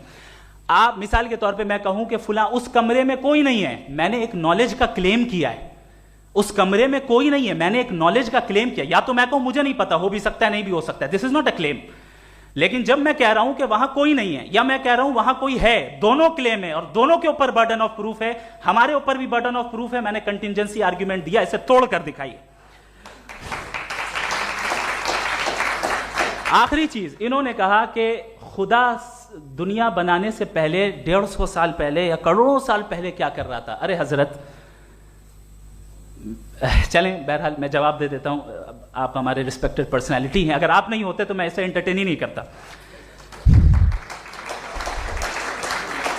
टाइम, ये 100 साल पहले या 100 साल बाद, पहले बाद में अभी, ये वो अल्फाज हैं जिनका ताल्लुक टाइम से है। टाइम शुरू ही हुआ है यूनिवर्स की बिगिनिंग के बाद, तो उसके पहले खुदा क्या कर रहा था, सवाल इलॉजिकल है, ये फेलेसी है। यानी आप ये कह रहे हैं कि यूनिवर्स के बनने से पहले खुदा क्या कर रहा था, टाइम के बनने से पहले, पहले का ताल्लुक टाइम से, टाइम उस वक्त था ही नहीं, तो ये सवाल ही इनवैलिड है खुदा के ताल्लुक से। दूसरी चीज, आर्ग्यूमेंट ऑफ कंटिजेंसी जो मैंने आपके सामने पेश की है, आपने बार बार ये प्रूफ किया और ये कह रहे हैं कि गॉड ऑफ गैप्स। देखिए पहले नहीं मालूम था, साइंस ने कर दिया। सिंपल्स की मिसाल से मैं समझा देता हूं। जिस गैप्स की आप बात कर रहे हैं ना, साइंस उन गैप्स को जिन चीज के जरिए भी प्रूव करेगा वो कॉन्टिंजेंट ही होगा, अब चाहे वो फोर्स हो, मैटर हो या एनर्जी हो। लिहाजा सवाल हमारा उस वक्त भी वैलिड होगा जब तक कि आप नेसेसरी बीइंग पे ना आ जाएं, और इन्फिनिट रिग्रेस पॉसिबल नहीं है of causes in practical world, तो जाहिर है कहीं रुकना पड़ेगा, जहां रुकेंगे वही खुदा है। दूसरी चीज, आपने ये कहा, क्या कह रहा था मैं, किस पॉइंट को? What? Oh no, after that. Just now. हाँ, जहां रुकेंगे वही खुदा है। बहरहाल, तो टाइम का जिक्र हो गया, गॉड ऑफ गैप, सॉरी, या इसकी एक मिसाल आप ले लें।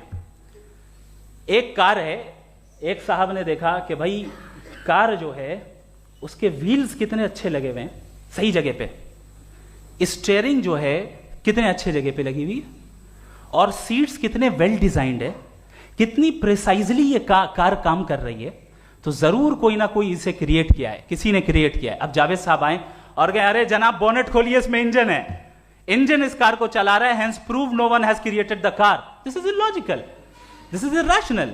आपने इंजन के जरिए उस गैप को तो साबित किया, लेकिन क्या उससे कार की जो क्रिएशन है और उसका जो क्रिएटर है ये इम्पॉसिबल हो जाए, ऐसा पॉसिबल है?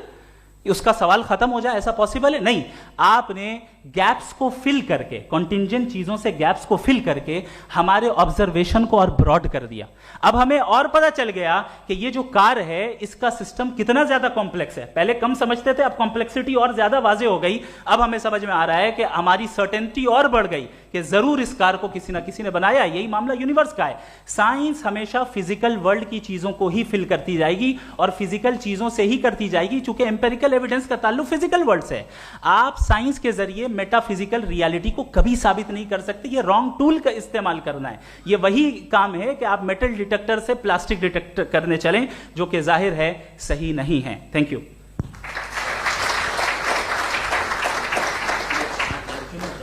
जी, ये आर्ग्यूमेंट का राउंड 2 है। हाँ। 7 मिनट है। पहले तो मैं आपसे अर्ज करूं कि आपने कहा कि जब कायनात ही नहीं थी तो वक्त भी नहीं था, कुछ भी नहीं था। कैसे नहीं था? खुदा था। एक एग्जिस्टेंस तो था ना खुदा का। तो जब खुदा था तो वक्त भी होगा। ऐसा नहीं है कि कुछ भी नहीं था, खुदा था। अच्छा, बाकी एक आपने कहा साहब आप साबित कीजिए, आपके पास भी लॉजिक है, मेरे पास भी लॉजिक है। आप मेरा जिम्मेदारी नहीं है साबित करना कि खुदा है। बर्टन रसल ने बड़ी अच्छी बात कही। बर्टन रसल ने बड़ी अच्छी बात कही। मैं आपसे अगर ये दावा करूं कि एक चाय की केतली मरीख के चारों तरफ घूम रही है, मार्स के चारों तरफ, तो यह आपका काम नहीं है कि आप साबित करें कि कोई चाय की केतली नहीं है। ये मेरा काम है, मैंने दावा किया है। ये दावा तो मजहबी लोग करते हैं कि खुदा है, मैं क्यों साबित करूं कि नहीं है? जब तक आप मुझे कन्विंस नहीं कर देंगे मैं नहीं मानूंगा। आपकी जिम्मेदारी है, मेरी जिम्मेदारी नहीं है। दोयम ये कि ये जो आप कह रहे हैं जो गैप्स हैं, ये गैप जब जब किसी मजहब को चैलेंज करते हैं, जब ऐसा कोई बात आती है तो हंगामा हो जाता है कि जब वो चैलेंज करें किसी फेथ को। ये तमाम साइंस जो है इसे मुख्तलिफ जगहों पे मुख्तलिफ वक्तों में मजहब ने रोकने की कोशिश की है। ये किताब है religion and science Burton Russell की, पढ़िएगा, अच्छी लगेगी आपको। तारीख ही है साइंस, मजहब की साइंस से उसका यही रिश्ता है। अच्छा, अब ये हम सोचें कि बहरहाल ये वजूद जो है मजहब और ये बिलीव इन गॉड इंसान को बेहतर बना देता है, तो एक काम कीजिए, हिंदुस्तान वर्ल्ड का नक्शा लीजिए और मार्क कीजिए कि रिलीजन कहाँ कहाँ ज़्यादा है, कहाँ कहाँ, चाहे वो लैटिन अमेरिका हो या मिडल ईस्ट हो या फार ईस्ट हो या हिंदुस्तान के वो इलाके जहाँ मजहबियत ज़्यादा है। रख दीजिए नक्शा अलग। अब दूसरा नक्शा कि कहाँ कहाँ नाइंसाफ़ी, रिप्रेशन, औरतों के हुकूक की पामाली, जुल्म, डिक्टेटरशिप कहाँ है, नक्शा एक ही होगा।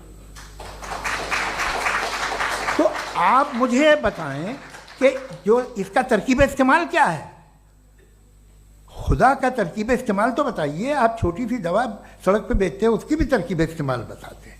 इसके इस्तेमाल से तो फायदे नहीं हुआ किसी को।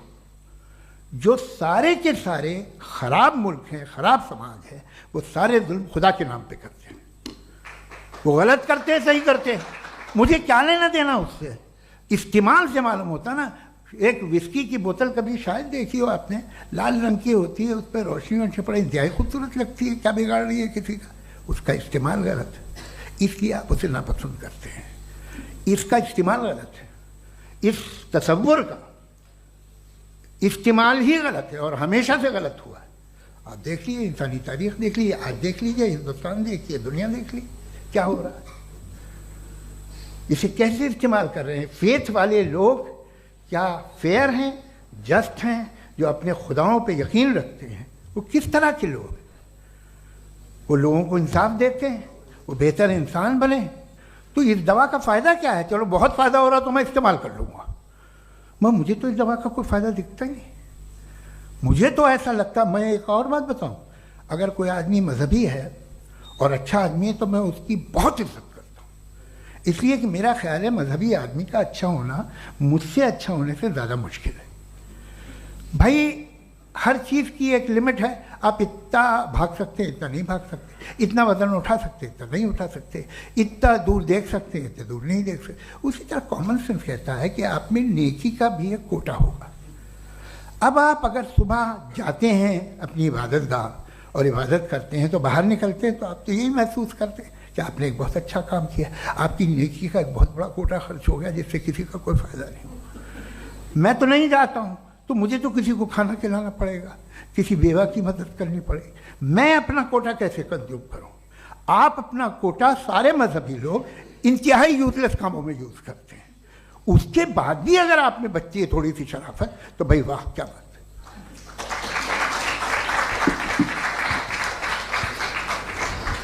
एक तो मुझे ये बात बहुत अच्छी लग रही है कि दोनों ही विद्वान समय को मानते हैं और बहुत समय से अपनी दलीलें और बाज दफ़ा समय से पहले अपनी तकरीरें पूरी करके अपनी अपनी कुर्सी पर बैठ रहे हैं। ये इस आर्ग्यूमेंट का राउंड 2 पूरा हुआ। अब रिबटल का राउंड 2 है और उसके बाद क्रॉस एग्जामिनेशन होगा। नहीं, आपका आर्ग्यूमेंट हो गया सर। हमारे यहाँ स्कूल के सिलेबस में पंच परमेश्वर कहानी पढ़ाई जाती है, प्रेमचंद जी की लिखी हुई। आप निश्चिंत रहिए, आपके कोई राउंड में मिस नहीं होने दूंगा। रिबटल का राउंड 2 मुफ्ती शमाइल नदवी साहब।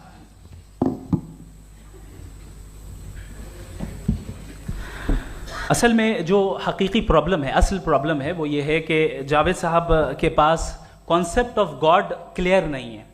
इन्होंने कहा कि कायनात से पहले खुदा तो था, तब भी तो टाइम होगा। ये टाइम कायनात का हिस्सा है। हम खुदा, उस खुदा को मानते हैं, नेसेसरी बीइंग का टाइमलेस होना जरूरी है, चूंकि वो टाइम का क्रिएटर है। जब उसने टाइम को क्रिएट किया तो वो खुद टाइम पे कैसे होगा? उसने जब स्पेस को क्रिएट किया तो खुद स्पेस में कैसे होगा?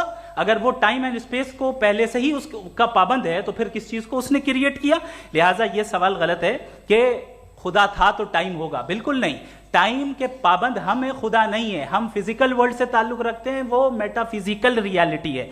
दूसरी चीज इन्होंने मिसाल दी कि चाय की केतली हवा में घूम रही होगी, और पता नहीं शायद वो बर्टन रसल का उन्होंने हवाला दिया। बहरहाल यही प्रॉब्लम है। प्रॉब्लम यही है कि हम चीजों के दरमियान डिफरेंशिएट नहीं कर पाते हैं। ये जो आपने मिसाल दी ये इमेजिनेशन है, और मैं जो साबित कर रहा हूं वो लॉजिकल नेसेसिटी है। आप इमेजिन करने आए तो कुछ भी करें, जुपिटर में पिंक एलिफेंट होगा, यूनिकॉर्न होगा, करें, उससे कायनात पे क्या फर्क पड़ता है? उससे आप लॉजिकल नेसेसिटी साबित नहीं कर सकते। मैं तो उस प्राइम कॉज की बात कर रहा हूं, उस नेसेसरी बीइंग की बात कर रहा हूं जिसके बगैर इस कायनात का एग्जिस्टेंस मुमकिन नहीं है। दूसरी चीज, मजहब को साइंस चैलेंज करती है वगैरह वगैरह, ये हमारा टॉपिक ही नहीं है। मैं इस पर बात करूंगा तो फिर मेरा वक्त चला जाएगा। मजहब के ऊपर चूंकि हमारी डिस्कशन नहीं है, साइंस को मजहब और बिलखुसूस मैं और हमारा वर्ल्ड व्यू कम अज कम साइंस को पीछे नहीं करता है, साइंटिज्म की मजम्मत करता है। इसकी वजाहत मैंने पहले कर दी। दूसरी चीज इन्होंने कहा वर्ल्ड का नक्शा लीजिए, वर्ल्ड मैप लीजिए, दो अलग अलग जगह की। हजरत मैंने ये होमवर्क किया था, और मैंने मिडिल ईस्ट का एक नक्शा लिया और यूरोप का एक नक्शा लिया।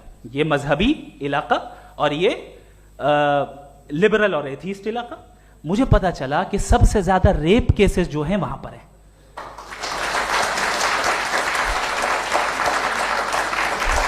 मुझे यह पता चला यूएन की रिपोर्ट के मुताबिक, मैं ये अपने घर से नहीं लेके आ रहा, कि जो वर्किंग वुमेन है यूरोपियन कंट्रीज में, उसमें 81% वुमेन सेक्सुअल हैरेसमेंट का वर्क में शुमार हो रही है। ये मिडिल ईस्ट में नहीं हो रहा है, वो मजहबी लोग हैं इसलिए नहीं हो रहा है।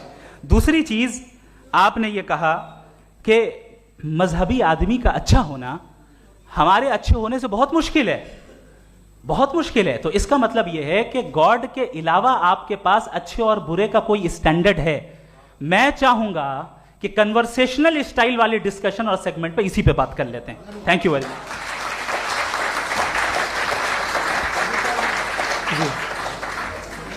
ये रिबटल का राउंड 2 है, आपके पास 5 मिनट का वक्त है, और इसके बाद क्रॉस एग्जामिनेशन शुरू करेंगे। आप चाहें तो जो इन्होंने सवाल पूछे उनके जवाब आप रिबटल में भी दे सकते हैं। जी जी, देखिए पहले तो ये बात कि ये मिसाल गलत नहीं है, गलत है। इन्होंने पहले ही हमको डिसार्म कर दिया। पहले अकल से मामला सॉल्व नहीं हो सकता, लॉजिक से आप पहुंच नहीं सकते। ये एक मेटाफिजिकल चीज़ है। मेटाफिजिकल अजीब सा लफ्ज़ है, ठीक से किसी को माने नहीं मालूम इसके, तो ऐसा लगता है कुछ बड़ी चीज़ है। अरे भाई क्या होता है मेटाफिजिकल, बताओ, खड़ी हो। ये एक लफ्ज़ है जो कहीं भी इस्तेमाल हो जाता है। जब आप एक बात कर रहे हैं और आप मुझसे बहस कर रहे हैं तो मुझे मेटाफिजिकल मत बताइए, आप लॉजिकली मुझे प्रूव किए। और अगर लॉजिकली आप नहीं बात करते साहब ये मेटाफिजिकल है, तो फिर हम आप बात क्या कर रहे हैं? मेरा आपका किस ज़बान में कॉन्वर्सेशन होगा? और ये कहना कि वक्त पहले नहीं था, तो फिर क्यों कहते हैं ये हमेशा से और हमेशा रहेगा? हमेशा वक्त है, तो आप कैसे कहते हैं वो हमेशा से है और हमेशा रहेगा? हमेशा का मतलब है कोई वक्त, अगर वक्त ही नहीं है तो हमेशा कैसे? बाहर वो रहेगा। अब मैं ये देखता हूँ, आपने कहा ना कि वहाँ रेप ज़्यादा होते हैं, तो हम एक बात देखते हैं कि ये दुनिया जिस पे वो कादर मुतलक है, जिसकी मर्जी के बगैर पत्ता भी नहीं हिलता, ओमनीपोटेंट है, ये दुनिया चल कैसे रही है? और इस दुनिया का हाल क्या है? 45,000 बच्चे जो 10 साल की उम्र से कम थे वो गाजा में मरे। भूख से काला हांडी में बच्चे मरते हैं और डिप्थेरिया से मरते हैं। डिप्थेरिया अजीब मर्ज है, गले में जाली बनना शुरू होती है, बच्चा नीला हो जाता है, गरीब का बच्चा, इसलिए कि उपास इलाज में। ये कादर मुतलक है, जो चाहे कर दे। इससे आप दुआएं मांगते हैं हमारी ये काम कर दे वो कर दे, तो इसका मतलब डे टू डे लाइफ में वो इंटरफेयर करता है और ये देख रहा है वो। अगर वो वाकई भी है फॉर डिस्कशन सेक, तो मैं जब दुनिया देखता हूँ तो मेरे दिल में उसके लिए कोई इज्जत नहीं पैदा होती। ये क्या कर रहे हो तुम पूरे ऑल पावरफुल हो, ओमनीपोटेंट हो, ओमनी प्रेजेंट हो। तुम तो वहाँ गाजा में रहे होगे ना, तुम हर जगह हो। तुम देख रहे थे कि बच्चे की कैसे धज्जियाँ उड़ रही, तुम देख रहे थे और तुम चाहती हो मैं तुम्हारी परस्तिश करूंगा, तुम हो भी। अरे यार, इसके अच्छे तो हमारे चीफ प्राइम मिनिस्टर हैं, कुछ तो ख्याल करते हैं। कमाल है। आप किसकी इबादत कर रहे हैं? अगर वो है भी, ये दुनिया नाइंसाफी से, जुल्म से, जबर से, तशद्दुद से भरी हुई। और आप ये मत कहिएगा कि वो देख रहा है और वो बताएगा एक दिन। अगर वो देख रहा है और इंटरफेयर नहीं करता तो आप दुआ क्यों मांगते? आप कहते हैं मेरा ये काम करा दे, इसके मतलब है वो दखल दे सकता है, वो आपको नौकरी दिलवा सकता है, भले दूसरे आदमी को न मिले, मगर आपका काम कर देगा चूंकि आपने दुआ मांगी है।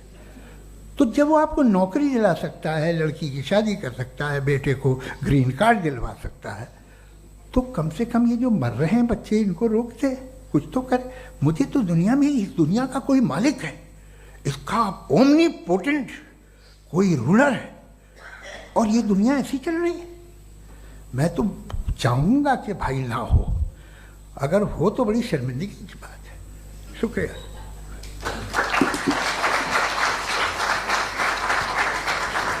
देवियों और सज्जनों, इस बहस के 2 राउंड और 2 रिबटल पूरे हो चुके हैं।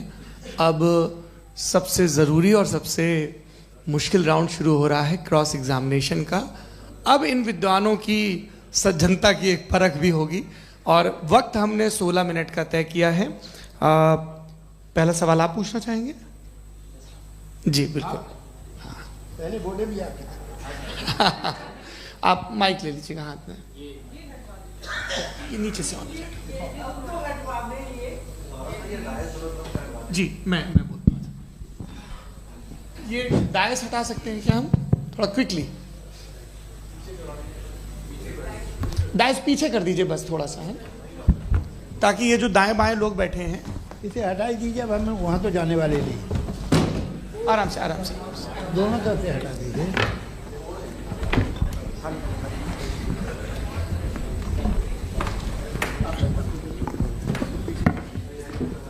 इस बीच आप लोग भी अपने अपने सवाल तैयार कर लें। ये ध्यान रखेंगे कि मैं यहाँ से सवाल लूँगा, आप लोगों को अपना हाथ ऊपर करना है, अपना नाम बताना है और अधिकतम 3 वाक्यों में अपना सवाल पूरा करना है। कई लोग सवाल की जगह भाषण देने लगते हैं, उससे आज बचना है। जी मुफ्ती साहब, पहला सवाल आपका, 16 मिनट हैं, हम दोनों लोगों के सवाल लेंगे। जी जी बहुत शुक्रिया। आपकी जो अभी बात हुई बहुत अहम थी, मैं इसको चाहूँगा कि आगे डिस्कस करूँ, लेकिन चूँकि अभी ये वो सेगमेंट है क्रॉस एग्जामिनेशन, तो सबसे पहला सवाल आपसे ये है कि जो मैं इतनी देर से कॉन्टिंजेंसी आर्ग्यूमेंट आपको बता रहा था, ये अकल से ही बता रहा था हजरत, आप ये बताएं कि आप इन्फिनिट रिग्रेस ऑफ कॉजेस को पॉसिबल मानते हैं या नेसेसरी बीइंग के एग्जिस्टेंस को सही समझते हैं? चूंकि 2 ही ऑप्शन हो सकता है, आप ये बताएं। देखिए, आपको मैं ईमानदारी से बात करूं, एक तो मैं कॉन्टिजेंसी वर्ड ठीक से समझता नहीं, और इस वक्त भी जो आपने अंग्रेजी के अल्फाज इस्तेमाल किए वो ज़रा थोड़े से मुझे डिफ़िकल्ट और कॉम्प्लिकेटेड लगे, तो आप ज़रा सिंपल ज़बान में सवाल कर सकते हैं? बिल्कुल कर सकता हूँ जी। यूनिवर्स की हर चीज़ कॉन्टिंजेंट होने का मतलब यह है कि वो अपने एग्जिस्टेंस में किसी के ऊपर डिपेंडेंट है। जो भी चीज़ डिपेंडेंट होगी वो चीज़ इंडिपेंडेंट नहीं हो सकती, तो उसका कोई ना कोई कॉज होगा। तो अब आप क्या समझते हैं कि ये इन्फिनिट रिग्रेस है, यानी कॉज पर कॉज, कॉज पर कॉज, कॉज पर कॉज, और कभी कोई यानी ये एंडलेसली चलता रहा? क्योंकि अगर ऐसा होगा तो हम तो एग्जिस्टेंस में आते ही नहीं। लॉजिकली ये मुत्तफक अलैह चीज़ है, मुत्तफक अलैह अग्रीड अपॉन। ओके, इस पे हमने एग्री किया था कि मुश्किल शब्द आएगा तो अर्थ बताना पड़ेगा। तो इन्फिनिट रिग्रेस तो पॉसिबल नहीं है, तो कहीं ना कहीं आपको रुकना पड़ेगा ऐसे नेसेसरी बीइंग पर। नहीं, कोई जरूरत नहीं रुकने की। किसने कहा आप रुकना पड़ेगा? आप रुकते हैं खुदा पे, आप नहीं रुकते। आप कहते हैं वो हमेशा से, जब उस वक्त से है जब वक्त नहीं था। आप कहाँ रुकते हैं कि अब हुआ था वो? आप नहीं कहते। हम क्यों नहीं मान सकते कि यूनिवर्स जो है और बल्कि मल्टीवर्सेस जो है वो हमेशा से हैं, वो बनती है, बिगड़ती है। एक हमारे यहाँ एक चीज़ है ब्लैक होल, वो समेट लेता है वापस, फिर ब्लास्ट होता है, फिर फैल जाता है। और इसमें हमारी तो खैर कोई औकात ही नहीं है इंसान की। एक छोटे से ज़र्रे पे हम 50-60 साल की उम्र रखते हैं, जो करोड़ों अरबों साल की कायनात है उसमें, और पैदा भी नहायत ही बेहुदा वजह से हुए थे। तो इसमें ये सोचना कि इसकी वजूहात और ये क्यों है, ये डिपेंडेंट है, ये हम देख रहे हैं। क्या मालूम, आप सोचिए कि ये जो फैल रही है कायनात, ये कहाँ फैल रही है, ये कहाँ जा रही है, और ये फैल क्यों रही है? अरे बना ली थी तुमने, रुको भैया, काफ़ी है। ये फैल क्यों रही है? ये और कौन सी कायनात जिसे मैं दूरबीन से देखता हूँ तो 2 बिलियन लाइट ईयर पे है, उससे मेरा कोई वास्ता ही नहीं है। 2 बिलियन ईयर यानी अगर मैं 80,000 माइल्स पर सेकेंड से चलूँ तो 20 करोड़ साल में वहाँ पहुँच जाऊँगा। इसकी ज़रूरत क्या थी? ये दुनिया, ये कायनात तो इंसान अशरफुल मखलूक़ात के लिए बनाई गई ना। तो ये सब ये टर्म समझ में नहीं आया, इसमें कोई खास समझने वाली बात थी भी नहीं। ये जो अल्टीमेट कहा यह जाता है कि ये जो पूरी यूनिवर्स है, ये जो दुनिया है, ये इंसान के लिए बनाई गई। अच्छा, ये सब इंसान के लिए। क्यों साहब, सही है ना? बिल्कुल, लेकिन इसका ये मतलब नहीं कि किसी चीज के पीछे रीजन आपको नहीं पता तो रीजन नहीं है, इसे कहते हैं नहीं, मुझे नहीं पता, लेकिन मेरी जिम्मेदारी नहीं है। वो बिल्कुल सही कहा था उसने, बर्टन रसल ने। आपने उसे मजाक में टाल दिया कि भाई आप एक दावा कर रहे हैं, मैं क्यों कहूं कि ये गलत है दावा? आप प्रूफ कीजिए, मेरे पे जिम्मेदारी ही नहीं है, मैंने थोड़ी कहा है। आप प्रूफ कीजिए कि ये सही है। आप आर्ग्यूमेंट ऑफ कंटिंजेंसी का जवाब ही नहीं दे रहे हैं। पूछना चाहेंगे? आप सवाल पूछना चाहेंगे मुफ्ती साहब से? क्योंकि ये क्रॉस एग्जामिनेशन का दौर है। आप जैसे पहले बोल रहे थे फेथ को लेके कुछ, मैं ये पूछना चाहूँगा कि खुदा ने जो भी रेवोल्यूशन किए हैं, एक मज़हब के लिए बहुत से मज़हबों में किए हैं, अलग अलग रेवोल्यूशन है। कहीं कुछ एक बातें हैं, कॉन्ट्रडिक्शन भी है आपस में, कहीं कुछ आप कर सकते हैं, कहीं कुछ नहीं कर सकते। ऐसा नहीं है कि सबकी कोड ऑफ मॉरल एक है। तो ये किस्सा क्या है? अब आप ये देखिए कि मुझे कभी कभी लगता है कि ये जो फुटबॉल फाइनल होता है, लाखों लोग होते हैं, फिर वो टीवी कवर कर रही करोड़ों लोग, अगर उसमें खुदा की एक बूमिंग आवाज़ आ जाती, मैं गॉड हूँ, तो सारे लोग अभी सुन लेते और टीवी पे भी सुन लेते, किस्सा खत्म होता। ये इतनी राजदारी क्या है कि तुम सामने कुछ तो सबूत दे दो हमें सॉलिड। ये कह साहब ये यूनिवर्स कैसे बनी, इससे मसला क्या हल होगा? मैं पूछूंगा आपसे खुदा कैसे बना? क्यों नहीं पूछूंगा कैसे बना? बल्कि वो तो कायनात से कहीं ज़्यादा इंटेलिजेंट है, कायनात से कहीं ज़्यादा कॉम्प्लेक्स। जी वो हमेशा से है। आप कहेंगे मैं मान लूँगा। अच्छा, दोयम वो कादिर मुतलक, यानी कादिर मुतलक का मतलब ओमनीपोटेंट, वो जो चाहे कर सकता है। आपको नौकरी दिलवा सकता है, आपकी अच्छी जगह शादी करवा सकता है, आपके पड़ोसी का मुकदमा हरवा सकता है, आपको जिता सकता है, सब काम करता है। थोड़ा सा माइक क्लोज जी। वो इस दुनिया को चला कैसे रहा है? ये दुनिया कैसे चल रही है? आपको इस पर हैरत नहीं होती? या क़यामत के बाद कभी एक जस्टिस होगा, जब ये बच्चा मर चुका होगा जिसकी धज्जियाँ उड़ गई बम से, इसको इंसाफ मिलेगा तब? अच्छा, अब जवाब दूं? हाँ जी। मैं इसीलिए आप की तरफ। सबसे पहले आपने रेवलेशन और स्क्रिप्चर्स की बात की, इस पे मैं बात कर सकता हूं, लेकिन आज नहीं करूंगा चूंकि वक्त कम है। कभी और इस पे डिस्कस करेंगे, मैं तैयार हूं उस पे भी बात करने के लिए। ये अभी से राउंड 2 की भूमिका तय हो रही है। Does God exist round 2? चूंकि आज गॉड के एग्जिस्टेंस पे बात है तो मैं उसी के रिलेटेड जो है आपके सवालात को एंटरटेन भी करूंगा और मैं भी पूछूंगा। आपने कहा कि आपने साबित ही नहीं किया, जबकि आर्ग्यूमेंट ऑफ कॉन्टिजेंसी बुनियादी आर्ग्यूमेंट है। आप मुझे कॉन्टिजेंसी का मतलब बताइए, आपका मतलब क्या? कॉन्टिजेंसी कॉन्टिजेंसी का मतलब यह हुआ कि हर वो वजूद जो किसी भी चीज का पाबंद है, हर वो वजूद या हर वो चीज जो अपने एग्जिस्टेंस में किसी भी चीज के पाबंद है और उससे बाउंड है, उसको उसकी जरूरत है, उस पर डिपेंड करती है, तो जाहिर सी बात है कि उसका कोई ना कोई कॉज होता है। ये तो अक्ल की बात है। ये आप रीजनिंग की बात करते हैं, मैं वही कर रहा हूं। दूसरी चीज आपने ये बात कही कि इतने बिलियन लाइट ईयर्स दूर है, उसका मेरा क्या लेना देना। फिर मेरे ख्याल से आपको ये नहीं कहना चाहिए I think therefore I am an atheist. आपको सोचना चाहिए, सिर्फ आप एक लिमिटेड दायरे में रहकर नहीं सोचें, बल्कि बाहर निकलकर सोचें। आपने तीसरा सवाल किया, आपने 2-3 सवाल एक साथ। ऐसी बातें ना कीजिए, कुछ लोगों को इतराज हो जाएगा आप पे कि आप कुछ भी सोचिए।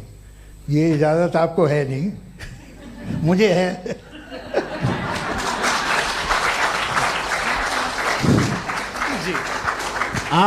आपने प्रॉब्लम ऑफ इविल के ताल्लुक से सवाल किया और बार बार आप एक लफ्ज रिपीट कर रहे हैं कि ओमनीपोटेंट गॉड है। ऑल पावरफुल गॉड है। यही तो दरअसल समझना है कि गॉड का कॉन्सेप्ट क्या है। प्रॉब्लम ऑफ इविल जो है, प्रॉब्लम ऑफ इविल दर हकीकत दो असम्पशंस पर कायम है। अगर आप इन दो असम्पशंस को समझ जाएं तो ये प्रॉब्लम नहीं रहेगी, आर्ग्यूमेंट आपको समझ में आ जाएगी कि ये कोलैप्स कर जाता है। पॉइंट नंबर 1, यानी जो आपका सबसे पहला फॉल्स असम्पशन है कि गॉड मर्सीफुल है, ओमनीपोटेंट है, दुनिया में जुल्म हो रहा है।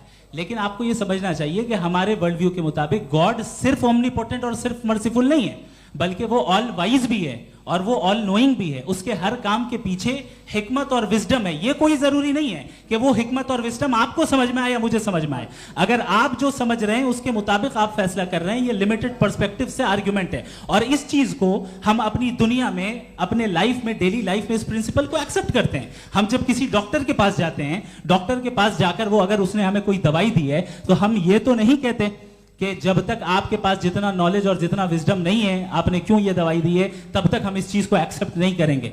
नहीं कहते, हम उसकी अथॉरिटी को तस्लीम करते हैं। क्यों? क्योंकि उसकी हम जानते हैं कि वो नॉलेजेबल है, वो विजडम वाला है, हमसे ज्यादा नॉलेज और हमसे ज्यादा विजडम है। बताएं सर। नहीं, डॉक्टर में और खुदा में बड़ा डिफरेंस है। डॉक्टर पढ़ा लिखा होता है, एक तो मैं उसकी बात सुनूंगा। दोयम ये नहीं, कुछ जवाब तो ये भी नहीं है सर। प्लीज आप अगर सब ऑडियंस से बोलने लगेंगे तो फिर मतलब नहीं सिविलाइज्ड बहस का। मतलब आप ये कहें कि चूंकि आप डॉक्टर पे बिलीव करते हैं इसलिए खुदा पे बिलीव किए, क्या ये मिसाल आपको समझाने के लिए आर्गुमेंट है, इस पे आपको एतराज नहीं है। तो सिंपल बात ये है कि मैं अगर ये यकीन कर लूँ कि एक ओमनीपोटेंट, उसकी मसलहत है, ये जो बच्चे मर रहे हैं ये मसलहत है उसकी, मुझे नहीं चाहिए इसकी मसलहत। उसकी मसलहत नहीं, यही तो समझना है, मतलब एक्सपीरियंस। अच्छा, इस आपने अभी मेरी बात पूरी सुनी नहीं। मैंने कहा आपका पूरा आर्ग्यूमेंट दो फॉल्स असम्पशंस पर है। एक फॉल्स असम्पशन मैंने बता दिया, दूसरा फॉल्स असम्पशन ये है कि इस दुनिया में इविल के होने का कोई गुड रीजन नहीं है, जबकि हमारे पास बाज रीजंस मौजूद हैं, हमारे पास बाज वजूहात मौजूद हैं। अगर इस दुनिया में इविल ना हो तो आप गुड को डिफाइन कैसे करेंगे? अगर जुल्म ना हो आप इंसाफ को समझेंगे कैसे? अगर तारीकी ना हो तो आप लाइट को समझेंगे कैसे? बहुत अच्छे। अभी और सुन लें, अभी और बाकी है। ये तो बात बहुत पसंद आई साहब मुझे कि जब तक रेप ना हो तब तक औरतों की इज्जत का ख्याल आपने मेरा जवाब पूरा सुना ही नहीं। जब तक के बच्चों का कत्ल ना किया जाए तब तक आपको बच्चों की मासूमियत की इज्जत। आपने पूरा जवाब सुना ही नहीं। क्या बात है, क्या आपने नुक्ता निकाला? आपने पूरा जवाब सुना ही नहीं। आप सुन लें, मेरी बात सुन लें। ये मैंने आपको एक चीज बताई। दूसरी चीज, इस दुनिया में हम आए हैं टेस्ट के लिए, हमारा टेस्ट हो रहा है और हर इंसान का अलग अलग अंदाज में टेस्ट होता है। और इस दुनिया में अगर इविल मौजूद है तो वो इविल जरिया है हमारे अंदर ह्यूमन नोबल क्वालिटीज को डेवलप करने का और अलग अलग फील्ड में प्रोग्रेस करने का। और अगर हमारे अंदर और इस दुनिया में इविल नहीं होता तो बताइए टेस्ट का मतलब क्या होता? अगर मैं अपने स्टूडेंट को एमसीक्यूज दूं और उसमें सिर्फ राइट आंसर लिख कर दे दूं और कहूं तुम्हारा टेस्ट हो गया, ये मीनिंगलेस है। इस दुनिया में अगर हम टेस्ट के लिए आए हैं तो जाहिर है गुड एंड इविल दोनों मौजूद है। तो अगर गुड एंड इविल दोनों मौजूद है तो ये इविल भी खुदा का बनाया हुआ है? जी हाँ, खुदा का बनाया हुआ है। लेकिन अच्छा, चलो अच्छी बात। जी बिल्कुल, तो बिल्कुल खुदा ने बनाया। अभी तो ये है कि जो मेजॉरिटी है दुनिया में वो इविल है, तो ये खुदा एक्चुअली इविल के साइड पे लग रहा है मुझे। बिल्कुल भी मैं बताता हूं। मेजॉरिटी में तो वो है। क्या बात कर रहे हैं भाई आप? मैं बहुत कोई भी जो मुंसिफ होगा, चाहे आपका अपना घर हो जिसके आप सबसे बड़े हैं, चाहे आपकी ऑर्गेनाइजेशन हो जो आप चलाते हैं, वहां पर आप इविल रखेंगे साबित करने को कि बाकी लोग शरीफ हैं। मेरी बात सुन, क्या ये आर्ग्यूमेंट ही गलत है? अगर कि जब तक के कोई इविल नहीं होगा तब तक के शरीफ आदमी शरीफ नहीं लगेगा। अगर एग्जामिनर गलत ऑप्शन दे रहा है तो एग्जामिनर इविल नहीं हो गया, जो गलत ऑप्शन को सेलेक्ट कर रहा है वो फेल होगा। क्रिएटर ने इविल को बनाया है लेकिन वो इविल नहीं है। अच्छा सुनिए मेरी बात, लेट मी कंप्लीट सर। जी जी। क्रिएटर ने इविल को बनाया है टेस्ट के लिए, वो इविल नहीं है। इविल वो होगा जो उसे इख्तियार करेगा। छुरी को बनाने वाला गलत नहीं होता है, छुरी का गलत इस्तेमाल करने वाला गलत होता है। रेप को कैसे गलत इस्तेमाल करते हैं? रेप इंसान के फ्री विल का नतीजा है। ये रेप कैसे गलत इस्तेमाल होता है? ये मुझे अब सुन लें, अब सुन लें। गलत इस्तेमाल होता है। हाँ मैं बता रहा हूँ ना, कैसे गलत? मैं बता रहा हूँ कि जो इविल इस दुनिया में मौजूद है उसके कई सारे तरीके हैं। एक तरीका इंसान का अपना फ्री विल है। अब अगर कोई रेपिस्ट रेप कर रहा है तो इसका गॉड का कसूर नहीं है, वो अपने फ्री विल का गलत इस्तेमाल कर रहा है, उसको सजा मिलनी चाहिए। अच्छा। और उसी के लिए जहन्नम बनाई गई है। ये फ्री विल का भी बड़ा चक्कर। आप जब कोई बुरा काम करते हैं या कोई बुराई होती है तो ये कहा जाता है कि ये फ्री विल है। 7 billion free wills are moving on this planet. 7 billion free will. और एक आदमी अपनी फ्री विल से मुझे कत्ल कर दे तो मैं खुदा की मर्जी से मरा हूं कि इसकी फ्री विल की वजह से?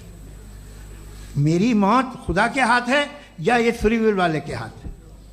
खुदा ने फ्री विल का निजाम बनाया है और उस निजाम का गलत इस्तेमाल करके कोई आपको मार रहा है, इस्तेमाल करके मेरा कत्ल कर देता है। अब मेरी मौत का जिम्मेदार कौन है? वो इंसान जिम्मेदार है। वो इंसान। जी। तो ये कहना कि और उसको सजा मिलेगी। तो अब आप आगे चलिए कि ये तय करना कि अल्लाह ही या खुदा, सॉरी अल्लाह ने, खुदा ही जिंदगी देता है, खुदा ही मौत देता है, ये गलत है। बिल्कुल गलत नहीं है। हाँ, नहीं, निजाम उसी ने बनाया फ्री विल का। निजाम मौत और हयात का उसी ने बनाया। You are contradicting yourself. अभी आपने कहा कि एक आदमी ने फ्री विल से आपको मार दिया, इसमें उसे फ्री विल दी गई थी, उसने गलत इस्तेमाल किया। 7 billion free wills are moving on this planet और आप चाह रहे हैं कि मैं सिर्फ खुदा का ध्यान करूं। ये 7 बिलियन फ्री विल्स को मुझे लुक आफ्टर करना पड़ेगा कि नहीं? ये तो तबाहियां कर रही हैं और तबाहियां ज़्यादा हो रही हैं। बिल्कुल। तो अगर आप बताएं अगर खुदा नहीं है फॉर एग्जाम्पल, तो आप इविल को कैसे डिसाइड करेंगे? यानी how can you define evil objectively without God? देखिए, दुनिया में 2 तरह के जानवर हैं। एक जो अकेले रहते हैं जंगल में और एक जो ग्रुप्स में रहते हैं। ग्रुप में जो भी रहेगा, चाहे वो आपका फाउंडेशन हो, चाहे कोई क्लब हो, चाहे कोई पॉलिटिकल पार्टी हो, चाहे कोई यूनिट हो, उसमें आपको इंटरैक्ट करने के रूल बनाने पड़ेंगे। यानी लोग तय करेंगे। लोग तय करेंगे। अगर लोगों ने ये तय किया कि किसी का रेप करना सही है, आप जस्टिफाई करेंगे? नहीं, आपका फाउंडेशन तो ये हो गया ना कि लोग ही विल डिसाइड करेंगे। नहीं, अरे दुनिया में ऐसे ग्रुप्स हैं जो रेप को जायज़ मानते हैं सर्टेन हालात में। मैं डिटेल में नहीं जानूंगा, आप भी जानते हैं। ये जो आईसिस वाले थे जिन्होंने क्या किया था, तो उन्होंने क्या किया उसका खुदा से कोई ताल्लुक नहीं है सर। मैंने सिंपल सवाल किया कि इविल को आप डिफाइन करते कैसे हैं? आइए वापस आइए जी। आप साथ में तभी रह सकते हैं जब कुछ आप ऐसे उसूल डेवलप करें जिसमें हर एक का बेसिक तहफ़्फ़ुज़, हर एक का बेसिक राइट हो और हर एक को कोई आराम मिले। यही तरीक़ा है किसी भी ऑर्गेनाइजेशन जिसमें एक से ज़्यादा लोग हैं और वो ऐसे चलती है ज़िंदगी। उसमें अगर आप गड़बड़ करेंगे तो तबाही होगी, नुकसान होगा, बर्बादियाँ आएंगी। और अगर उसमें आप घर ले लीजिए ना, एक हस्बैंड है, एक वाइफ है, बच्चे हैं, वालदा भी हैं, 2 बहनें भी हैं, एक भाई भी है। अब इसमें कोई निज़ाम आपको चाहिए साथ में रहने का, और एक दूसरे पे भरोसा रहे, एक दूसरे के बहीख्वाह हों, एक दूसरे की मदद करें, ऐसी जिंदगी। सर आपकी बात आ गई। आप ये कह रहे हैं कि लोग डिसाइड करेंगे क्या सही है क्या गलत है, यही है? मेजॉरिटी डिसाइड करेगी क्या सही है क्या गलत है? अरे भाई बिल्कुल। मेजॉरिटी अगर ये कहे कि नाजी जर्मनी के साथ जिस तरह मेजॉरिटी थी कि जेनोसाइड करना सही है, आप जस्टिफाई करेंगे? उस वक्त आपका ये सवाल सिर्फ उसके बाद क्लोजिंग। हाँ, उस वक्त प्लेनेट पे जो लोग थे, उनमें कितने लोग हिटलर को सही समझते? अच्छा, प्लेनेट की मेजॉरिटी तय करेगी, सोसाइटी की नहीं। प्लेनेट की मेजॉरिटी गॉड के एग्जिस्टेंस को सही मानती है, आप क्यों नहीं मानते?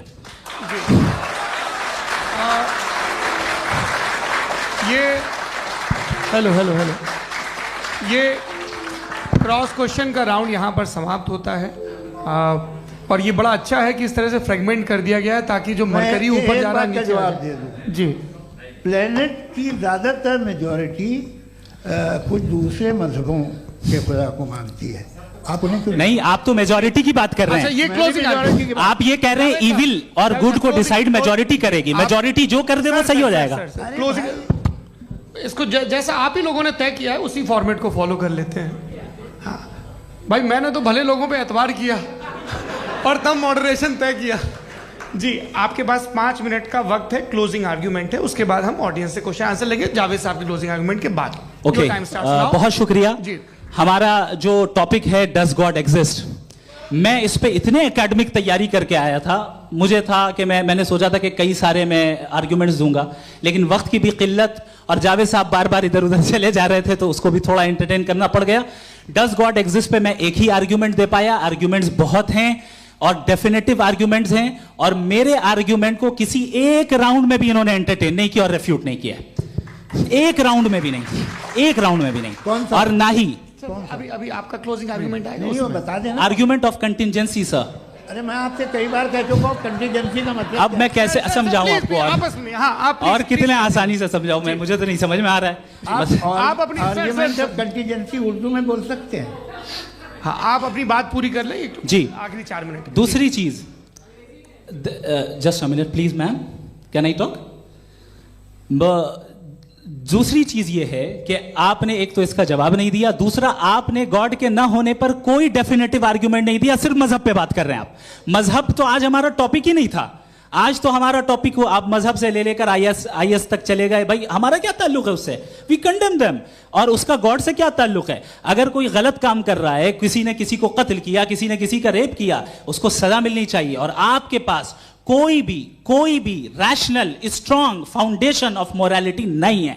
आपने कहा कि मेजॉरिटी तय करेगी सोसाइटी की, वो सही होगा। मैंने कहा हिटलर को फिर आप सही कहेंगे, नहीं नहीं नहीं नहीं, प्लैनेट की सोसाइटी की मेजॉरिटी तय करेगी। तो प्लैनेट की मेजॉरिटी गॉड के एग्जिस्टेंस को मानती है, आप कह रहे हैं ये रिलीजियस है। तो यानी आपके पास कोई स्ट्रॉन्ग फाउंडेशन नहीं है ऑब्जेक्टिव मोरालिटी का। ऑब्जेक्टिव मोरालिटी का अगर कोई फाउंडेशन है तो वो सिर्फ गॉड है, गॉड है, गॉड है। थैंक यू जी। ये मुफ्ती शमाइल नदवी साहब का क्लोजिंग आर्ग्यूमेंट था। अब हमारे पास जी जी ये बड़ा अच्छा है कि दोनों लोगों को मॉडरेटर से शिकायत भी और बोल रहे भाई हमारी शाबाशी भी तो करते चलो। अब मेरी बात जी, आपके पास जावेद अख्तर साहब 5 मिनट का वक्त है, ये आपका क्लोजिंग आर्ग्यूमेंट है, टाइम रीसेट कर दें जी। देखिए, बहुत सारी बातें हैं। गॉड का डेफिनेशन दुनिया के किसी भी रिलीजन में है कि वो ओमनीपोटेंट है, ओमनीप्रेजेंट है, he is just, he is kind, he loves you and so on. मैं जब दुनिया देखता हूँ तो मुझे कोई ऐसा सुप्रीम पावर यहाँ दिखाई नहीं देती है जो इंसान की बहबूदी के लिए कुछ कर रही हो, कमज़ोर को बचा रही हो, मदद कर रही हो, जालिम को पीछे हटा रही हो। मैं नहीं देखा, तारीख़ में नहीं। एक तो अगर है और ये देख रहा है तमाशा, तो उसका होना न होना बराबर है। दोयम ये कि ये जो है, जब आप ये कहते हैं कि कायनात जिसकी कंटीजेंसी है, मैं देखिए वो लफ्ज़ इस्तेमाल किया मैं, तो ये कैसे हो सकती है भाई? और फ़ौरन आप सरेंडर कर देते हैं कि जाहिर है कि इसका बनाने वाला तो इससे 10,000 गुना था तो कॉम्प्लिकेटेड होगा। उस पर आपके होने पे कोई इतराज़ नहीं है। उसे वो टाइमलेस है, वो पहले से था, टाइम तो बहुत बाद में आया। ये सब आप मानने को तैयार है जिसका आपके पास कोई सबूत नहीं, आपके पास कोई रीज़न नहीं है। आपकी तारीख क्या है मज़हबों की? बिलीफ की, जो खुदाओं का बिलीफ है, ये कॉन्स्टेंटली गलत साबित होता रहा है। मतलब आप कहें कि अरिस्टोटल के ज़माने में तो सब जाहिल थे, वो भी इतने ही यकीन से खुदा पे यकीन रखते थे, जो अब नहीं रहा, ये भी नहीं रहेगा। आप लिख लीजिए, और इसके आसार आपको दुनिया में दिखाई देना शुरू हो चुके हैं। ये बहस क्या आज से 100 साल पहले इस तरह हो सकती थी? यहाँ तक तो आपको हम ले आए हैं। तो सर अरे इनको मदद की ज़रूरत नहीं भाई, ये सेल्फ सफिशिएंट आदमी है, आप क्यों इनकी मदद कर रहे हैं? Sir please. तो ये जो है तमाम बातें अपनी जगह हैं। ये एक पैकेज है। आप अकेले, कोई आदमी ऐसा नहीं जो सिर्फ गॉड को मानता हो, उसके साथ बहुत पैराफर्नेलिया आता है, अलग अलग पैराफर्नेलिया आते हैं। They are only, they have always created chaos in the society. मैं तो आपको सीधा ऑफर देता हूँ कि दुनिया में 10 इम्पॉर्टेंट बिलीव्स हैं।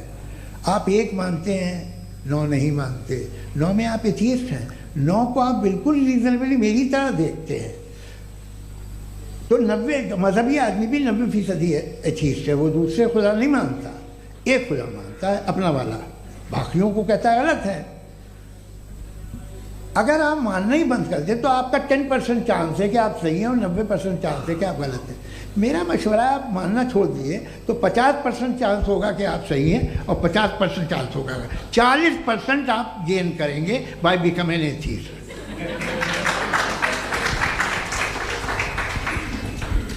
ये एक फरसूदा ख्याल है ये ख़त्म हो रहा है। हो सकता है मेरी ज़िंदगी में ना हो, लेकिन ये हो जाएगा।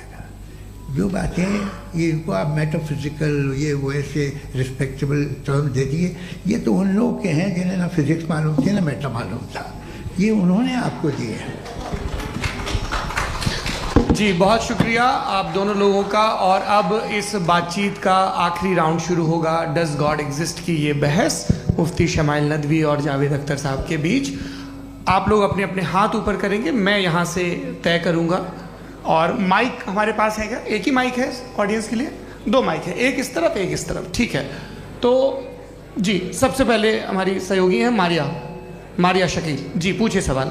थोड़ा सा रुकेंगे ताकि कैमरे का फ्रेम आप पर आ जाए, आपकी तो प्रैक्टिस है टीवी की। जी नदवी साहब, मैं खुदा को मानती हूँ, पहले मैं इसी प्रमाइस से शुरू कर रही हूँ और ये बता रही हूँ आपको, मैं मानती हूँ। लेकिन कुछ सवाल हैं जो जावेद साहब ने उठाया, उसका जवाब आपको देना चाहिए।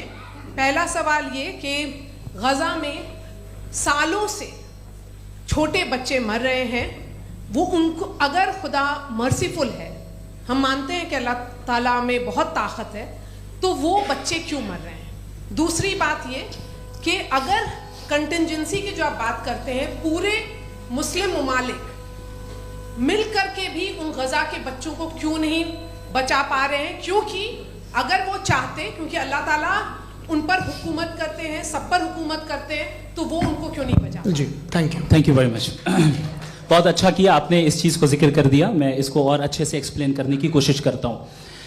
देखें, जहाँ तक आपने कहा कि गज़ा के बच्चों को मारा जा रहा है, देखिए 2 वर्ल्ड व्यू है, एक एथीस्टिक वर्ल्ड व्यू, एक थीस्टिक वर्ल्ड व्यू है।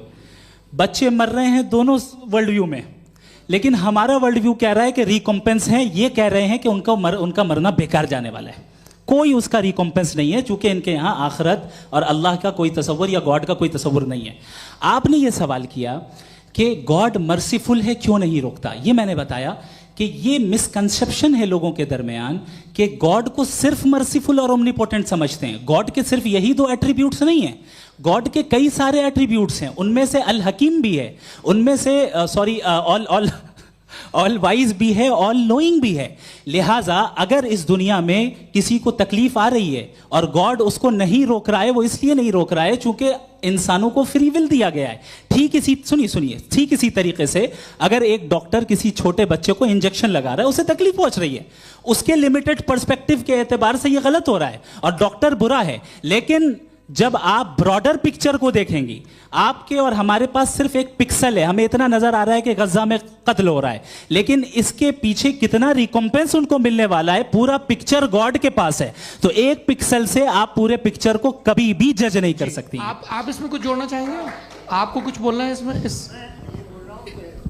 भैया आपने बहुत अच्छा जस्टिफिकेशन दिया, या आप वो जो वहाँ के प्राइम मिनिस्टर इजराइल के उन्हें भेजिए, वो बहुत खुश होंगे। आप जस्टिफिकेशन दे देना कि अगर गॉड नहीं है तो बच्चे क्यों मर रहे हैं, आप बताएं।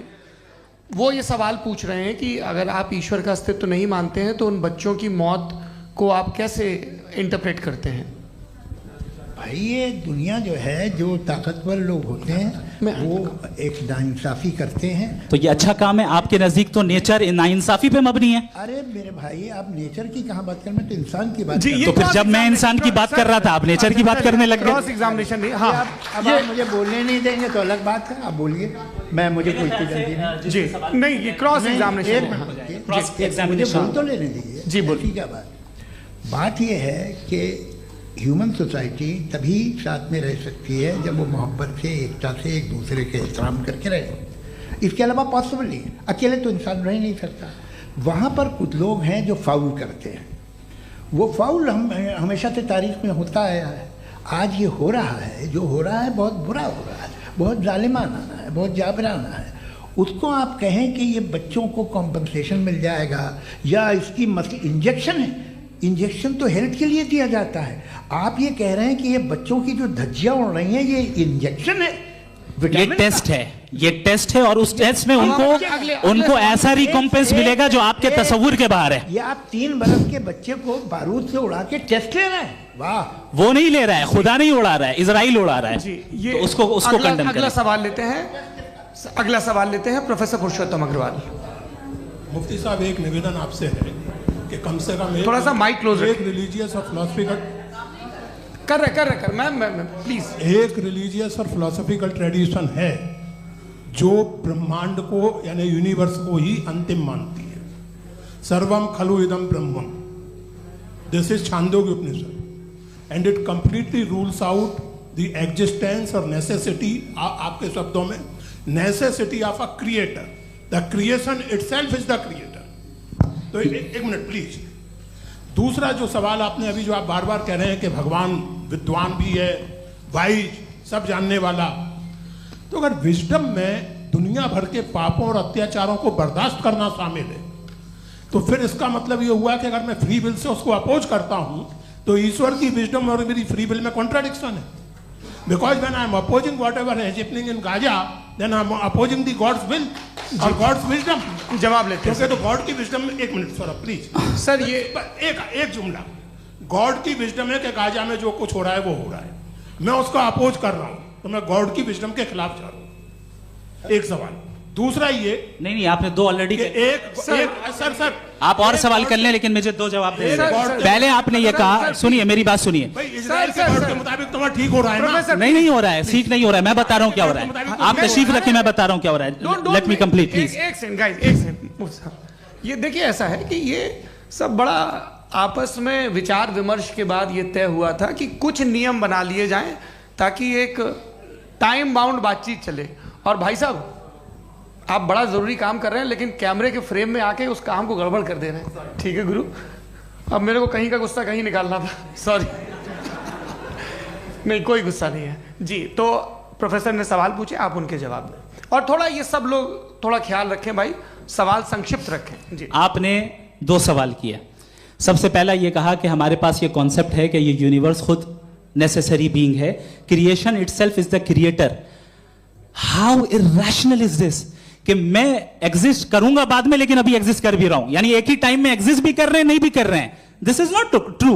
दूसरी चीज आपने कहा कि अगर इजराइल में, सॉरी माफ कीजिएगा, Israel doesn't exist, occupied Palestine में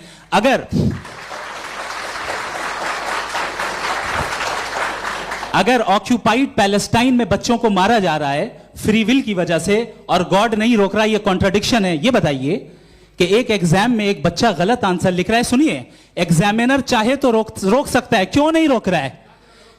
ये कॉन्ट्रडिक्शन है, ये कॉन्ट्रडिक्शन नहीं है। माइक नहीं सर, ये आपस में जी, ये क्या आपका सवाल? माइक दीजिए। फ्री विल दिया गया है टेस्ट के लिए, अकाउंटेबिलिटी के लिए। अगर फ्री विल नहीं होता तो आप कहते हैं हमें रोबोट बना दिया गया। नॉट मिसरिप्रेजेंट माय पोजीशन, आपकी जो भी पोजीशन, मैं अपनी फ्री विल के नाते, अपने ह्यूमन विजडम के नाते गाजा में हो रही अत्याचार का विरोध करता हूं। बिल्कुल करना चाहिए। के हिसाब से मैं गॉड की विजडम का विरोध कर रहा हूं? बिल्कुल नहीं, जो हो रहा है गॉड की, बिल्कुल भी नहीं, बिल्कुल भी नहीं।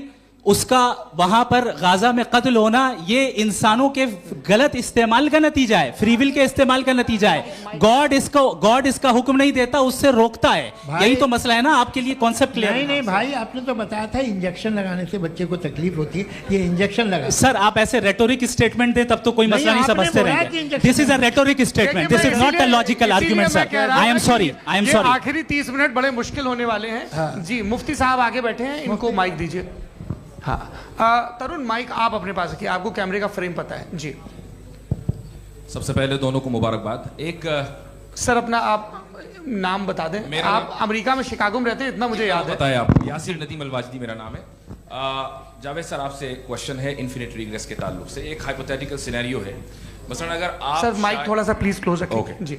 अगर आप शायर इसलिए हैं कि आपके कोई उस्ताद शायर थे, और वो इसलिए शायर थे कि उनके कोई उस्ताद शायर थे, और इसी तरीके से हम माजी में पीछे चलते चलते चले जाएं और कहीं ना रुके, तो माफ कीजिएगा आप कभी शायर नहीं हो सकते। लेकिन आप शायर हैं, आपका शायर एग्जिस्ट करता है, इसका मतलब ये है कि आप कहीं ना कहीं रुके हैं। तो मेरा सवाल ये है कि क्या आप इन्फिनिट रिग्रेस ऑफ कॉजेस को लॉजिकल फैलेसी मानते हैं या नहीं मानते? हाँ या ना? मैं इन्हें लॉजिकल फैलेसी नहीं मानता हूँ, लेकिन मेरा प्रॉब्लम यह है कि जब मैं नहीं मानता हूँ तो I will continue with this logic जो फैलेसी नहीं हो। आप एक जगह रुक जाते हैं जाके, आप कहते हैं ये गेंद कैसे बनी, ये जजीरा कैसे बना, ये समंदर कैसे बना, ये ज़मीन कैसे बनी, और अचानक गॉड पे जाके आपको ब्रेक लग जाता है। एक बार आप सवाल नहीं करते कि भाई इनको बनाने वाला तो इनसे भी कॉम्प्लिकेटेड होगा, वो कैसे बना, उसके बारे में आपने इत्मीनान कर लिया, वो हमेशा से है। तो अगर आप उसे हमेशा से मानते हैं तो फिर ये मान लीजिए कि कायनात हमेशा से है, क्या तकलीफ? फिर हम वजूद में नहीं आते जी है? हम मौजूद नहीं। अच्छा सर क्यों नहीं हो मैं सकते? बताऊंगा प्लीज प्लीज। जैसे मैंने मिसाल दी आपके शेर की, आपका शेर कभी वजूद में ना आता अगर शायद इसी तरह चलते रहते हमेशा। जी माइक मेरे ख्याल से एक सेकंड, इन्फिनिट रिग्रेस का कॉन्सेप्ट क्लियर नहीं हो पाया, सर रहने दें, लेट्स मूव ऑन सर। ठीक है। हाँ थोड़ा सा मॉडरेटर का भी ख्याल रखें। नहीं आपने तो रखा है, आपने रखा है। यहाँ पे गौहर रजा साहब हैं, वो भी एक सवाल पूछना चाहते हैं। माइक यहाँ नीचे से ऑन कर दिए नीचे।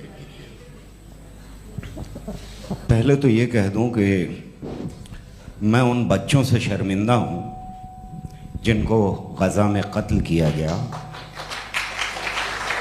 क्योंकि हमारे होते हुए कत्ल किया गया। लेकिन उससे ज़्यादा शर्मिंदगी इस बात से हुई कि मुझे लगा कि मुफ्ती साहब उसको जस्टिफाई कर रहे हैं। बिल्कुल भी नहीं, आप बहुत ही गलत। मुझे लगा मैं गलत हो सकता हूं, बिल्कुल गलत। मैं सवाल पूछ रहा हूं, सवाल मैं सवाल पूछ रहा हूं। मैं जावेद भाई से डिसएग्री करता हूं। एक सेकंड देखिए, अगर देखिए ऐसा एक सेकंड आप सर वेट अरे आप कुछ मेरे पहले मुझे अपनी बात कह लेने दीजिए। अगर ऑडियंस तय करेगी तो फिर मॉडरेटर का मतलब नहीं। मेरा आप सबसे ये कहना है, ये बहस दो लोगों के बीच में है, एक तरफ मुफ्ती साहब, एक तरफ जावेद साहब। पिछले 1.5 घंटे से ये लोग अपने अपने तर्क रख रहे हैं। आपकी इनसे इत्तेफाकी हो सकती है, ना इत्तेफाकी हो सकती है। मेरे उस्ताद मुझे सिखा गए हैं कि मुखामुखम में असहमति की गुंजाइश बची रहनी चाहिए। अगर मैं आपकी बहुत इज्जत करता हूं गौहर साहब, आपने जो कमाल की किताबें लिखी, साइंटिफिक टेम्परामेंट, लेकिन मेरी ये गुजारिश है आप सबसे कि यदि आप इन लोगों ने जो बोला उन पर टिप्पणियां करेंगे तो ना वक्त की पाबंदी रहेगी, ना वो अनुशासन। आप सवाल पूछ लें, उस सवाल में जो बात आ जाए वो आ जाए। मैं जावेद साहब से डिसएग्री करता हूं, इसलिए जावेद साहब से सवाल पूछ रहा हूं। आपका सवाल जावेद अख्तर साहब से। और सवाल यह है मेरा कि जावेद साहब ने कई बार लॉजिक का इस्तेमाल किया कि साइंस में लॉजिक है और रिलीजन में लॉजिक नहीं है। मेरा ख्याल यह है कि रिलीजन में भी लॉजिक है, लेकिन उस लॉजिक की बेसिस ये है कि आप रुक जाते हैं, जिसका जिक्र जावेद साहब ने बार बार किया, यानी खुदा के तसव्वुर पे आते हुए, गॉड के तसव्वुर पे आते हुए रुक जाते हैं। और इसमें सवाल पूछना मतलब फॉरबिडन होता है। सवाल यह है कि क्या जावेद साहब इससे एग्री करते हैं कि साइंस की लॉजिक अलग है और रिलीजन की लॉजिक अलग है? बताइए सर। देखिए 3 चीज़ें हैं, साइंस है, एक है मंतिक है, इस्तिदलाल है, और एक जो है कुछ भी नहीं है, फेथ है, अकीदा है। मैं अकीदे की लॉजिक का कायल नहीं हूँ। मुझे आप इस्तिदलाल से, लॉजिक से, रीज़न से समझाइए, मैं मानने को तैयार हूँ, मेरा क्या नुकसान होगा। लेकिन ये कि अकीदे पे मैं नहीं जा सकता हूँ। अकीदे का मतलब है कि तुम ये मान लो, सवाल ना करो, ये नहीं। आप सारी बातें करके, बड़ी साइंटिफिक बातें करके एक जगह जाके खुदा के वजूद पे रुक जाते हैं, सरेंडर कर देते हैं। मैं सरेंडर करने को तैयार नहीं। That's all. जी ये आगे सर बैठे हुए हैं, इनको माइक दीजिए। भाई वो आप पूछना चाह रहे थे ना भाई? हाँ नहीं मैं ये थैंक यू जी। आपका नाम? आसिम इफ्तिखार।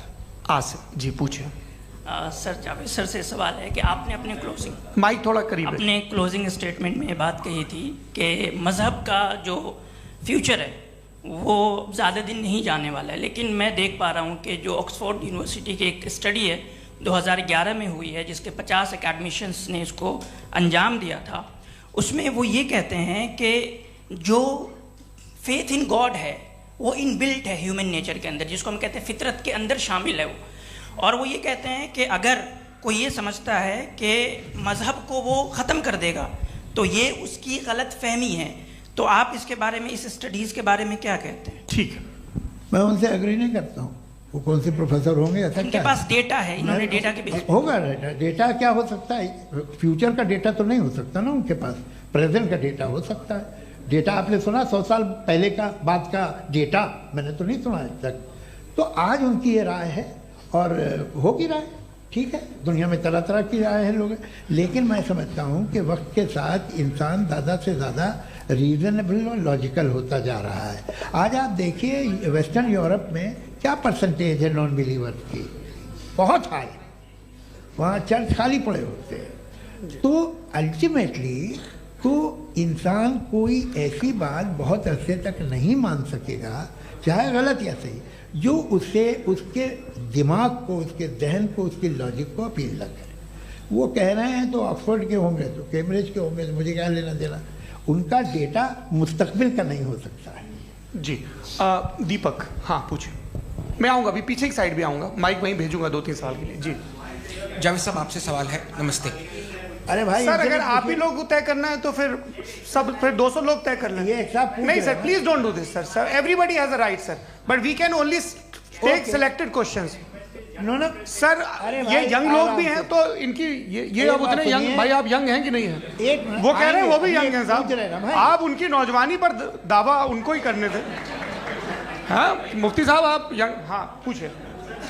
अरे भैया सर मेरा सवाल ये है, कुछ इनसे भी तो पूछो। जी नहीं, बस आपसे एक सवाल है। जैसे थीस्टों के पास अपने जो ईश्वर को मानते हैं उनके पास अपने सोशल गेट टुगेदर्स हैं, 5 रोज़ा क्रिसमस आने वाला है, होली है, दिवाली है, ईद है। एथिस्ट क्या ऑफर कर रहे हैं? मतलब मैं इनकी दुकान से बोलूं मैं आना चाहता हूं उस तरफ, पर मैं अट्रैक्ट नहीं हो पा रहा हूं। मैं सोशल गेट टुगेदर्स क्या है आपके पास? वो ये कह रहे हैं कि जो धार्मिक लोग हैं, अलग अलग धर्म के लोग, उनके उत्सव त्योहार कॉन्ग्रेगेशन बहुत हैं। अब आपको मैं एक सुनाता हूँ, यहाँ हिस्टोरियन भी बैठे हैं। मृदुला जी आप बताइएगा सही है क्या? ये एक कॉन्स्टेंटाइन, एक ग्रीक रोमन बादशाह था जो क्रिश्चियनिटी आने के 400 साल बाद उसने डिसाइड किया कि मैं क्रिश्चियन हो जाऊंगा, मेरी पूरी स्टेट कैंसिल हो जाएगी। उस ज़माने में ऐसे ही होता था, राजा जो धर्म इख्तियार करता था वो जनता भी कर लेती थी, इसलिए कि वो हो गया था बैंकरप्ट, और उसे जो मेडिटेरियन कोस्ट के रिच क्रिश्चियन वो थे मर्चेंट, उससे पैसा चाहिए था। तो उसने कहा यार क्रिश्चियन हो जाओ। तो उसने अपने वजीर से कहा कि भाई ये हिस्ट्री है कि अब हम लोग क्रिश्चियन हो जाते हैं।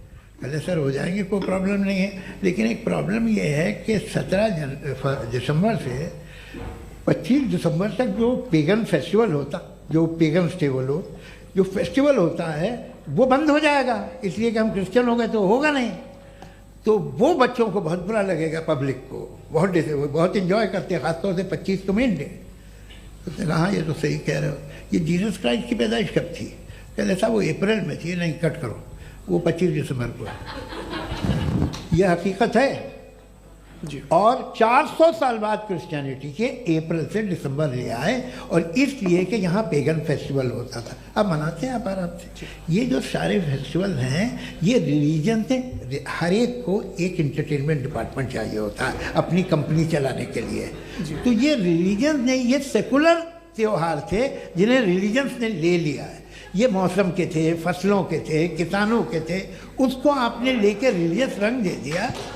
ये कोई रिलीजन से थोड़ी आए आप। अच्छा हमें देखिए, हम तो मुल्द हैं, हम ईद मनाते हैं, हम दिवाली मनाते हैं, हम होली मनाते हैं, हम क्रिसमस मनाते हैं। बम्बई की फिल्म इंडस्ट्री की सबसे बड़ी होली हमारे घर में, सबसे बड़ी ईद हमारे घर में। वो हमारी सोशल वो है, हमारा हेरिटेज है। ऐसा थोड़ी है कि we will throw the baby along with the water. ये तो अच्छी चीज़ है, इन्हें रखो, जो बेकार है फेंक दो। जी हाँ हेलो जी, मेरा सवाल नादवी जी से है।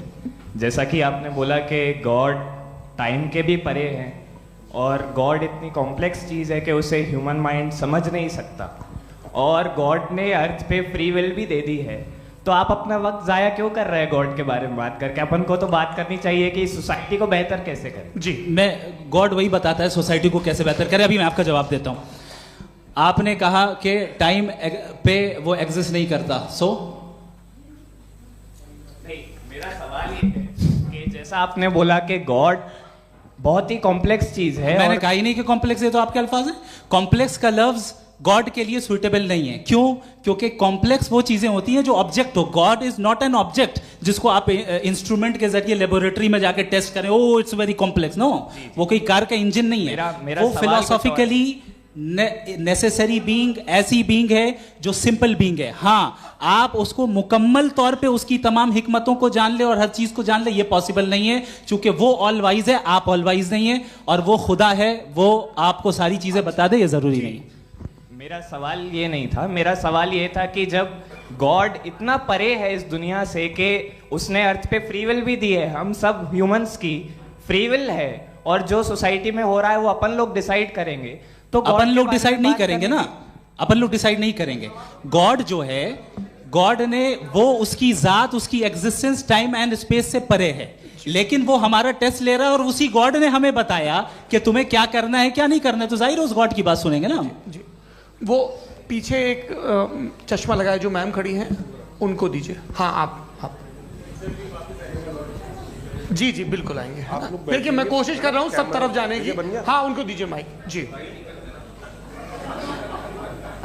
हेलो सर, मैं ओमनी प्रेजेंट नहीं हूँ, टाइम पाबंद हूँ और जहां तक कोशिश कर सकता हूँ करूंगा। जी, अपना नाम बताइए। मेरा नाम उर्सुला है, मैं दिल्ली यूनिवर्सिटी की एक स्टूडेंट हूँ और मैं स्टूडेंट फेडरेशन ऑफ इंडिया से हूँ।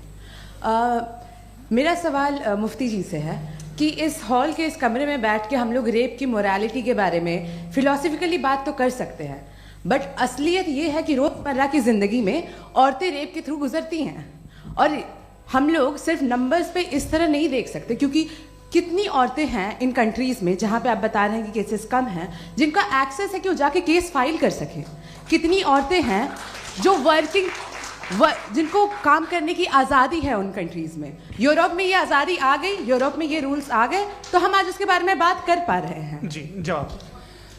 आपने ये कहा कि कमरे में बंद होकर हम लोग इस पर फिलोसफिकली बात कर सकते हैं, लेकिन हकीकत में क्या हो रहा है, वो ग्राउंड लेवल पे क्या हो रहा है, जो बहुत गलत हो रहा है, और वो सफ़र कर रही हैं। आई अग्री, बहुत गलत हो रहा है, और जो गलत हो रहा है उसको हमें रोकना है। और क्यों रोकना है, वो गलत क्यों है, हमारे पास इसका ऑब्जेक्टिव फाउंडेशन है, इनके पास उसका ऑब्जेक्टिव फाउंडेशन नहीं है। मैं ये कहना चाह रहा हूं कि जहां पे भी जुल्म हो रहा है, जहां पे भी औरत पे जुल्म हो रहा है, या उसकी इज्जत लूटी जा रही है, या उसे तकलीफ पहुंचाई जा रही है, और सिर्फ औरत नहीं, किसी इंसान के ऊपर भी जुल्म हो रहा है, तो उसके खिलाफ खड़ा होना, ये मॉरलिटी हमारे पास गॉड के पास से आई है। वरना जावेद साहब तो कह रहे हैं कि जो है मेजॉरिटी डिसाइड करेगी, तो मेजॉरिटी तो कभी भी बदल सकती है। क्या आप हाँ। ये थोड़ी सी आपको गलतफहमी है। मैं अगर मेरे जुमले से ये मतलब निकला या मैंने कहा, तो ये जुमला मैं वापस लेता हूँ, ये मेरा मतलब ही नहीं था कि मेजॉरिटी डिसाइड करेंगे। मेजॉरिटी डिसाइड करे तो दुनिया में बड़ी, वैसे आपने कहा था ये जुमला। अच्छा, हो सकता है, मैं मान रहा हूँ, बाद में रिकैप कर लेंगे। एक सेकंड मैं अपनी एक्सप्लेनेशन दे रहा हूँ। मुनासिब बात यह है कि हम सब के सब दिल में जानते हैं कि क्या अच्छा है क्या बुरा है, हमें पता है अच्छी तरह से। जो लोग बुरे काम करते हैं उन्हें भी मालूम अच्छा क्या है। यही तो सवाल था हजरत कि फिर ये मोरालिटी आई कहाँ से? Cross examination. हाँ जी, हाँ। मोरालिटी साथ रहने की डिजायर से आई है, यानी साथ रहकर जो कुछ कह दे, जो कुछ कर दे, वो हो जाएगा? नहीं नहीं, तो आप कायदे से रह ही कर सकते हैं जब तक लोगों में मोरालिटी हो, वरना क्यास हो जाएगा। ये आपको कैसे पता? जी, हमने देखा ना, जहाँ मोरालिटी का क्यास हो गया, हम देखते हैं। कहाँ पे देखते भाई? दुनिया में। आप जो कह रहे हैं, आप कहीं पे अगर गलत हो रहा है तो उसको आप गलत देखिए। आप एपिस्टेमोलॉजी की बात कर रहे हैं, मैं ऑन्टोलॉजी की बात कर रहा हूं। मैं इस बहस के बाद आप दोनों लोगों को चाय पे होस्ट करूंगा, वहां पे क्रॉस एग्जामिनेशन कर लीजिएगा। अभी ऑडियंस का हक मार रहे हैं आप लोग भाई, सर जस्ट लोग हैं आप लोग। और ये भाई ये हाँ, उधर आएंगे, उधर जी सर आएंगे। अच्छा सर, मेरा नाम लईकुर रहमान है और मैं अलीगढ़ मुस्लिम यूनिवर्सिटी का स्टूडेंट हूँ, और जहाँ तक मुझे पता है कि sir you are also product of Aligarh Muslim University. मैं भी उसी चमन का बुलबुल। हाँ सर, तो बहुत खुशी हुई मुझे जान करके कि मैं आपसे मिलूंगा। सवाल सर, मेरा सवाल यह है, सर सैयद अलैहि रहमा का नज़रिया यह था कि खुदा के वजूद को अक़ल के दायरे में रह कर के तलाश करना, न कि पूरी तौर से उसका इनकार कर देना। Sir, how will you define it? नहीं, तो ये तो आप इन्हें बताइए। ये सवाल आपसे खुदा का वजूद साबित कर रहे हैं। नहीं तो सर, आपने इनकार कर रखा है, इस वजह से मेरा क्वेश्चन। उन्होंने यही सर से एक सेकंड, सर सैयद ने यही कहा ना कि अक्ल से आप खुदा के वजूद को साबित नहीं कर सकते, यही कहा ना भाई। वो उन्होंने कहा कर सकते हैं और वो कर दिया गया आज। वो फोन तलाश करना या साबित करना अक्ल से नहीं हो सकता। अरे सवाल तो सुन लीजिए जी। अक्ल से नहीं हो सकता है, यही कहा ना आपने। अक्ल से हो सकता है। अरे वो यही कह रहे हैं भाई, आप बता रहे हो सकता है, वो तो कुछ और। आप अगर सर देखो नौजवान फोन ले लो, वो इतनी कमाल की यूनिवर्सिटी है। अरे भाई दे दो ना जरा, एक मिनट दे दो भाई, मेरी बात सुनो, माइक पे बोलो ताकि जो लाखों लोग देख रहे हैं। माइक दे दो ना। अरे देंगे ना माइक, तुम ठहरो तो। हाँ सर, मेरा सवाल ये था कि सर सैयद अलैहि रहमा का एक नज़रिया था अपना कि खुदा का जो वजूद है उसको अकल के दायरे में रह करके तलाश करना है, न कि पूरे तौर से इनकार कर देना है। ये उनका कॉन्सेप्ट था। लेकिन मेरा सवाल ये है कि आप इसको कैसे डिफाइन करते हैं, एक्सप्लेन कैसे करेंगे, मैं आपसे जानना चाहता हूँ, क्योंकि you are the product of Aligarh Muslim University. मुझे अकल के दायरे में रख के मैंने बहुत तलाश की, मुझे मिला नहीं। हाँ ये इधर वो चश्मा लगाए जो, हाँ उनको दे दीजिए। जी जी फटाफट पूछिए, बस 5 मिनट है, 5 मिनट में खत्म हो रहा है। हाँ अस्सलाम वालेकुम मुफ्ती साहब, एंड मेरा सवाल जावेद अख्तर साहब से। क्या नाम है आपका? अरे भैया सब मुझे पूछ रहे हो।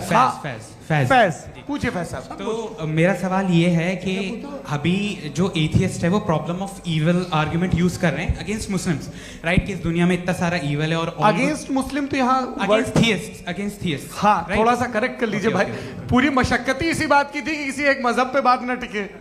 जी, तो बेसिकली ये आर्ग्यूमेंट ऐसा है कि इस दुनिया में इतना ज़्यादा ईवल एग्जिस्ट करता है और अगर एक ऑल गुड गॉड है तो वो रोकता क्यों नहीं है? लेकिन इस सवाल में एक हिडन अजम्पशन ये है कि इस दुनिया में ईवल एग्जिस्ट करता है। अब एथियस्ट ये कैसे ऑन्टोलॉजिकली प्रूव कर सकते हैं कि इस दुनिया में ईवल एग्जिस्ट करता है? मैं आपको बताता हूँ, थोड़ा सा समझा। नहीं सर हम लोग इनको सुनिए। नहीं please don't do that. I want to explain ontologically. हम समझ गए सर, इनको अब जवाब देने दीजिए। अच्छा सवाल पूछ लो। मैं अभी तक क्या था वो मैं थोड़ा सा ऐड ऑन कर लेता हूँ। तुम गुरु, तो हम जब इसका राउंड 13 करेंगे ना तब तुमको स्टेज पे बिठाएंगे। जी तो हाँ जल्दी से। तो देखिए एथियज्म के हिसाब से सब कुछ रैंडमली बन गया है, सब कुछ एटम्स और मॉलिक्यूल्स है। एक पत्थर में और मुझ में सिर्फ इतना फर्क है कि हम लोग एटम्स और मॉलिक्यूल्स का अलग अलग रीअरेंजमेंट है। अब एक पत्थर को कोई इंसान तलवार से 2 टुकड़ों में काट दे या मुझे, according to atheism it is same. There is no evil and good according to atheism. जी अच्छा, फैज साहब का सवाल ये है कि हाँ कोशिश भी करते तो इससे गलत सवाल नहीं कर पाते। एक लाइफ फॉर्म है और लाइफ फॉर्म में फीलिंग्स हैं, मतलब लाइफ फॉर्म सुनता है, देखता है, टेस्ट कर सकता है, फील कर सकता है। तो उसकी ये जो क्वालिटी इस बबल में आ गई हैं, वो जानवर में भी है, इंसान में भी है। तो जाहिर है कि उसे कोई तकलीफ पहुंचेगी, तो चूंकि उसके पास वो सेंसिटिविटी है तो मैं करेगा। पत्थर में वो सेंसिटिविटी नहीं है। तो ये क्या सवाल हुआ कि अगर पत्थर को काटा तो पत्थर को तकलीफ नहीं होती, तो आपको काटे तो आपको क्यों तकलीफ हो? बैठ जाइए। जी हाँ अगला सवाल। हाँ पूछे जी जावेद अख्तर साहब। अरे भैया सब आप लोग मुफ्ती साहब को छोड़ रहे हैं और मेरे ही पीछे पड़े हैं क्या? फिर चलो बोलो भाई। You asked how God can exist when children die in Gaza. Huh? You asked how God can exist when children die in Gaza, and you also mentioned the rise of atheism in Europe. But the same events also are leading many atheists and non-believers to turn towards faith. How do you interpret this contradiction, where suffering pushes some away from God, yet brings others closer to belief? आपको एक बात बताऊं, दुनिया perfect तो कहीं भी नहीं है, हर जगह कुछ खामियां हैं। बेटा एक मिनट, मैं आप ही को कहेंगे, देखो वो तो कुछ खामियां, कमज़ोरियां, खराबियां सब जगह है। लेकिन अगर देखोगे ईमानदारी से कि दुनिया सबसे ज़्यादा महज़्ज़ब कहाँ है, एक आम शहरी को कहाँ हुकूक हासिल हैं, वो बोल सकता है, अपनी मर्ज़ी से काम कर सकता है, अपनी मर्ज़ी से राय दे सकता है, हुकूमत के ख़िलाफ़ बोल सकता है, बरसरे इक़्तिदार लोगों के बारे में बोल सकता है, सरमायादारों के ख़िलाफ़ बोल सकता है। तो आपको ये स्कैंडिनेवियन कंट्रीज़ में मिलेगा, वेस्टर्न यूरोप में मिलेगा। मैं नहीं कह रहा वो परफेक्ट है, बिल्कुल नहीं, वहाँ बहुत ख़राबियाँ भी हैं, परफेक्ट तो कोई। लेकिन जिन जिन मुल्कों में, लैटिन अमेरिका देखो, गल्फ़ देखो, वहाँ पर आपको ये ज़रूर है कि रेप नहीं होते होंगे। रेप की ज़रूरत क्या है भाई? उसको तो ख़रीद लो, घर में रखो, सड़क पर रेप करने की क्या ज़रूरत है? मगर सुनिए, मगर हकीकत ये है कि वहाँ शख्सी आज़ादी राय देने की, बोलने की नहीं है। जी ये एक आखिरी सवाल मुफ्ती साहब से। हाँ मैम, इनको माइक दीजिए। शुक्रिया। मेरा नाम मनीषा है, मैं हरियाणा से आई हूँ। मैं मुफ्ती साहब से एक बात पूछना चाहती हूँ। आप बार बार जावेद साहब को कॉन्ट्राडिक्ट तो कर रहे हैं कि आपने ये कहा, लेकिन आप भी अजम्पशंस के बेसिस पे बात कर रहे हैं। आपने खुदा के होने का कौन सा प्रूफ पेश किया है खुदा की एग्जिस्टेंस का? अब इस सवाल को अलग रहने दीजिए, कौन एथीस्ट है कौन नहीं है। और दूसरी बात जो आपने एक छोटी सी कही थी कि ये फ्री विल का इस्तेमाल करता है इंसान अपनी, लेकिन इस फ्री विल का इस्तेमाल में मतलब खुदा ने ये दे दी सबको ये इजाज़त कि वो कितना घिनौनापन और कितने ज़्यादा ख़राब से ख़राब तरीके इस्तेमाल कर सकता है। जवाब सुनते जी। आप फ्री विल को मानती है ना, या अब कहती है कि फ्री विल नहीं है ना? मानती है ना? तो अब आपके पास इसका कोई एक्सप्लेनेशन नहीं है कि अगर एक इंसान उस फ्री विल का इस्तेमाल करके गलत काम कर रहा है और बच के अच्छी ज़िंदगी गुजार के निकल जा रहा है, उसका कोई रिकम्पेंस नहीं है। हमारे वर्ल्ड व्यू में जो इंसान गलत काम कर रहा है उसको भी रिकम्पेंस यानी उसका बुरा बदला मिलना है, और जो सही काम कर रहा है उसको सही बदला मिलना है। लिहाजा जो फ्री विल है वो इस तरीके से है कि एक लिमिटेड टाइम तक खुदा ने मोहलत दी है। ऐसा नहीं कि छूट दे दी, जो करना है करते रहो हमेशा। वक्त आएगा जब एग्जाम का टाइम खत्म होगा तब रिजल्ट आएगा। दौराने एग्जाम जबरदस्ती आपको नहीं बताया जाएगा। अरे भाई एक सेकंड, जी सवाल मुफ्ती साहब से मेरा, मुफ्ती साहब से जी हाँ रुक जाइए, आपसे फोन, आप इसके बाद आपसे यही रहेंगे वो। हाँ बोलिए। मैं मुफ्ती साहब एक ही सवाल करता हूँ कि अगर जो हो रहा है फ्री विल से हो रहा है और एक दिन बरोज़ क़यामत इंसाफ होगा मैशर में वगैरह वगैरह, तो दुआ क्यों मांगते हैं लोग? दुआ मांगते हैं इसके मतलब है अभी भी उसने ये डिपार्टमेंट रखा है कि मैं रोज़मर्रा की ज़िंदगी में बिल्कुल ही कैन। तो तुम कैन हो, तुम मुझे नौकरी दिला देते हो, मेरे बेटे को ग्रीन कार्ड दिला देते हो, और 45,000 बच्चे मरते उन्हें रोकते नहीं हो। नहीं तो क्या आप ये कह रहे हैं कि इस दुनिया में जालिमों को कभी पकड़ ही नहीं होती है? अरे जो भी पकड़ होगी वो बच्चे रोते हैं। बिल्कुल, देखें मैंने अपने ओपनिंग स्टेटमेंट में यही कहा था कि जनाब जावेद साहब सिर्फ इमोशनल आर्गुमेंट देंगे। This is an emotional argument. ये छोटे मोटे इसके पीछे का रीजन मैंने बताया क्या है, इसके पीछे का विजडम क्या है मैंने बताया। मंच से आप लोगों को सज्जनों इसलिए कह रहा हूं ताकि थोड़ा सा आपके कॉन्शियंस पे जोर रहे कि आपको ऑर्डर बचा के रखना है। वक्त तय हुआ था, ये वक्त पूरा हुआ, आपने इतने धैर्यपूर्वक सुना, मैं आप सबका बहुत बहुत शुक्रगुजार हूं। यदि इन दोनों विद्वानों की इच्छा होगी तो कभी हम इस बातचीत का राउंड 2, राउंड 3, यही तो देखिए खूबी है इंसान की कि बहस मुबाहसे में वो पड़ा रहता है। आप लोगों ने बड़े धैर्य का परिचय दिया, बहुत बहुत शुक्रिया। इसी के साथ ये बातचीत यहाँ पे समाप्त होती है। आप लोग को मैं एक बात बता दूं, ये सारी बहस हो गई, अब मुफ्ती साहब और बड़े मुफ्ती साहब इन साथ के साथ मैं खाना खाने वाला हूँ। अच्छा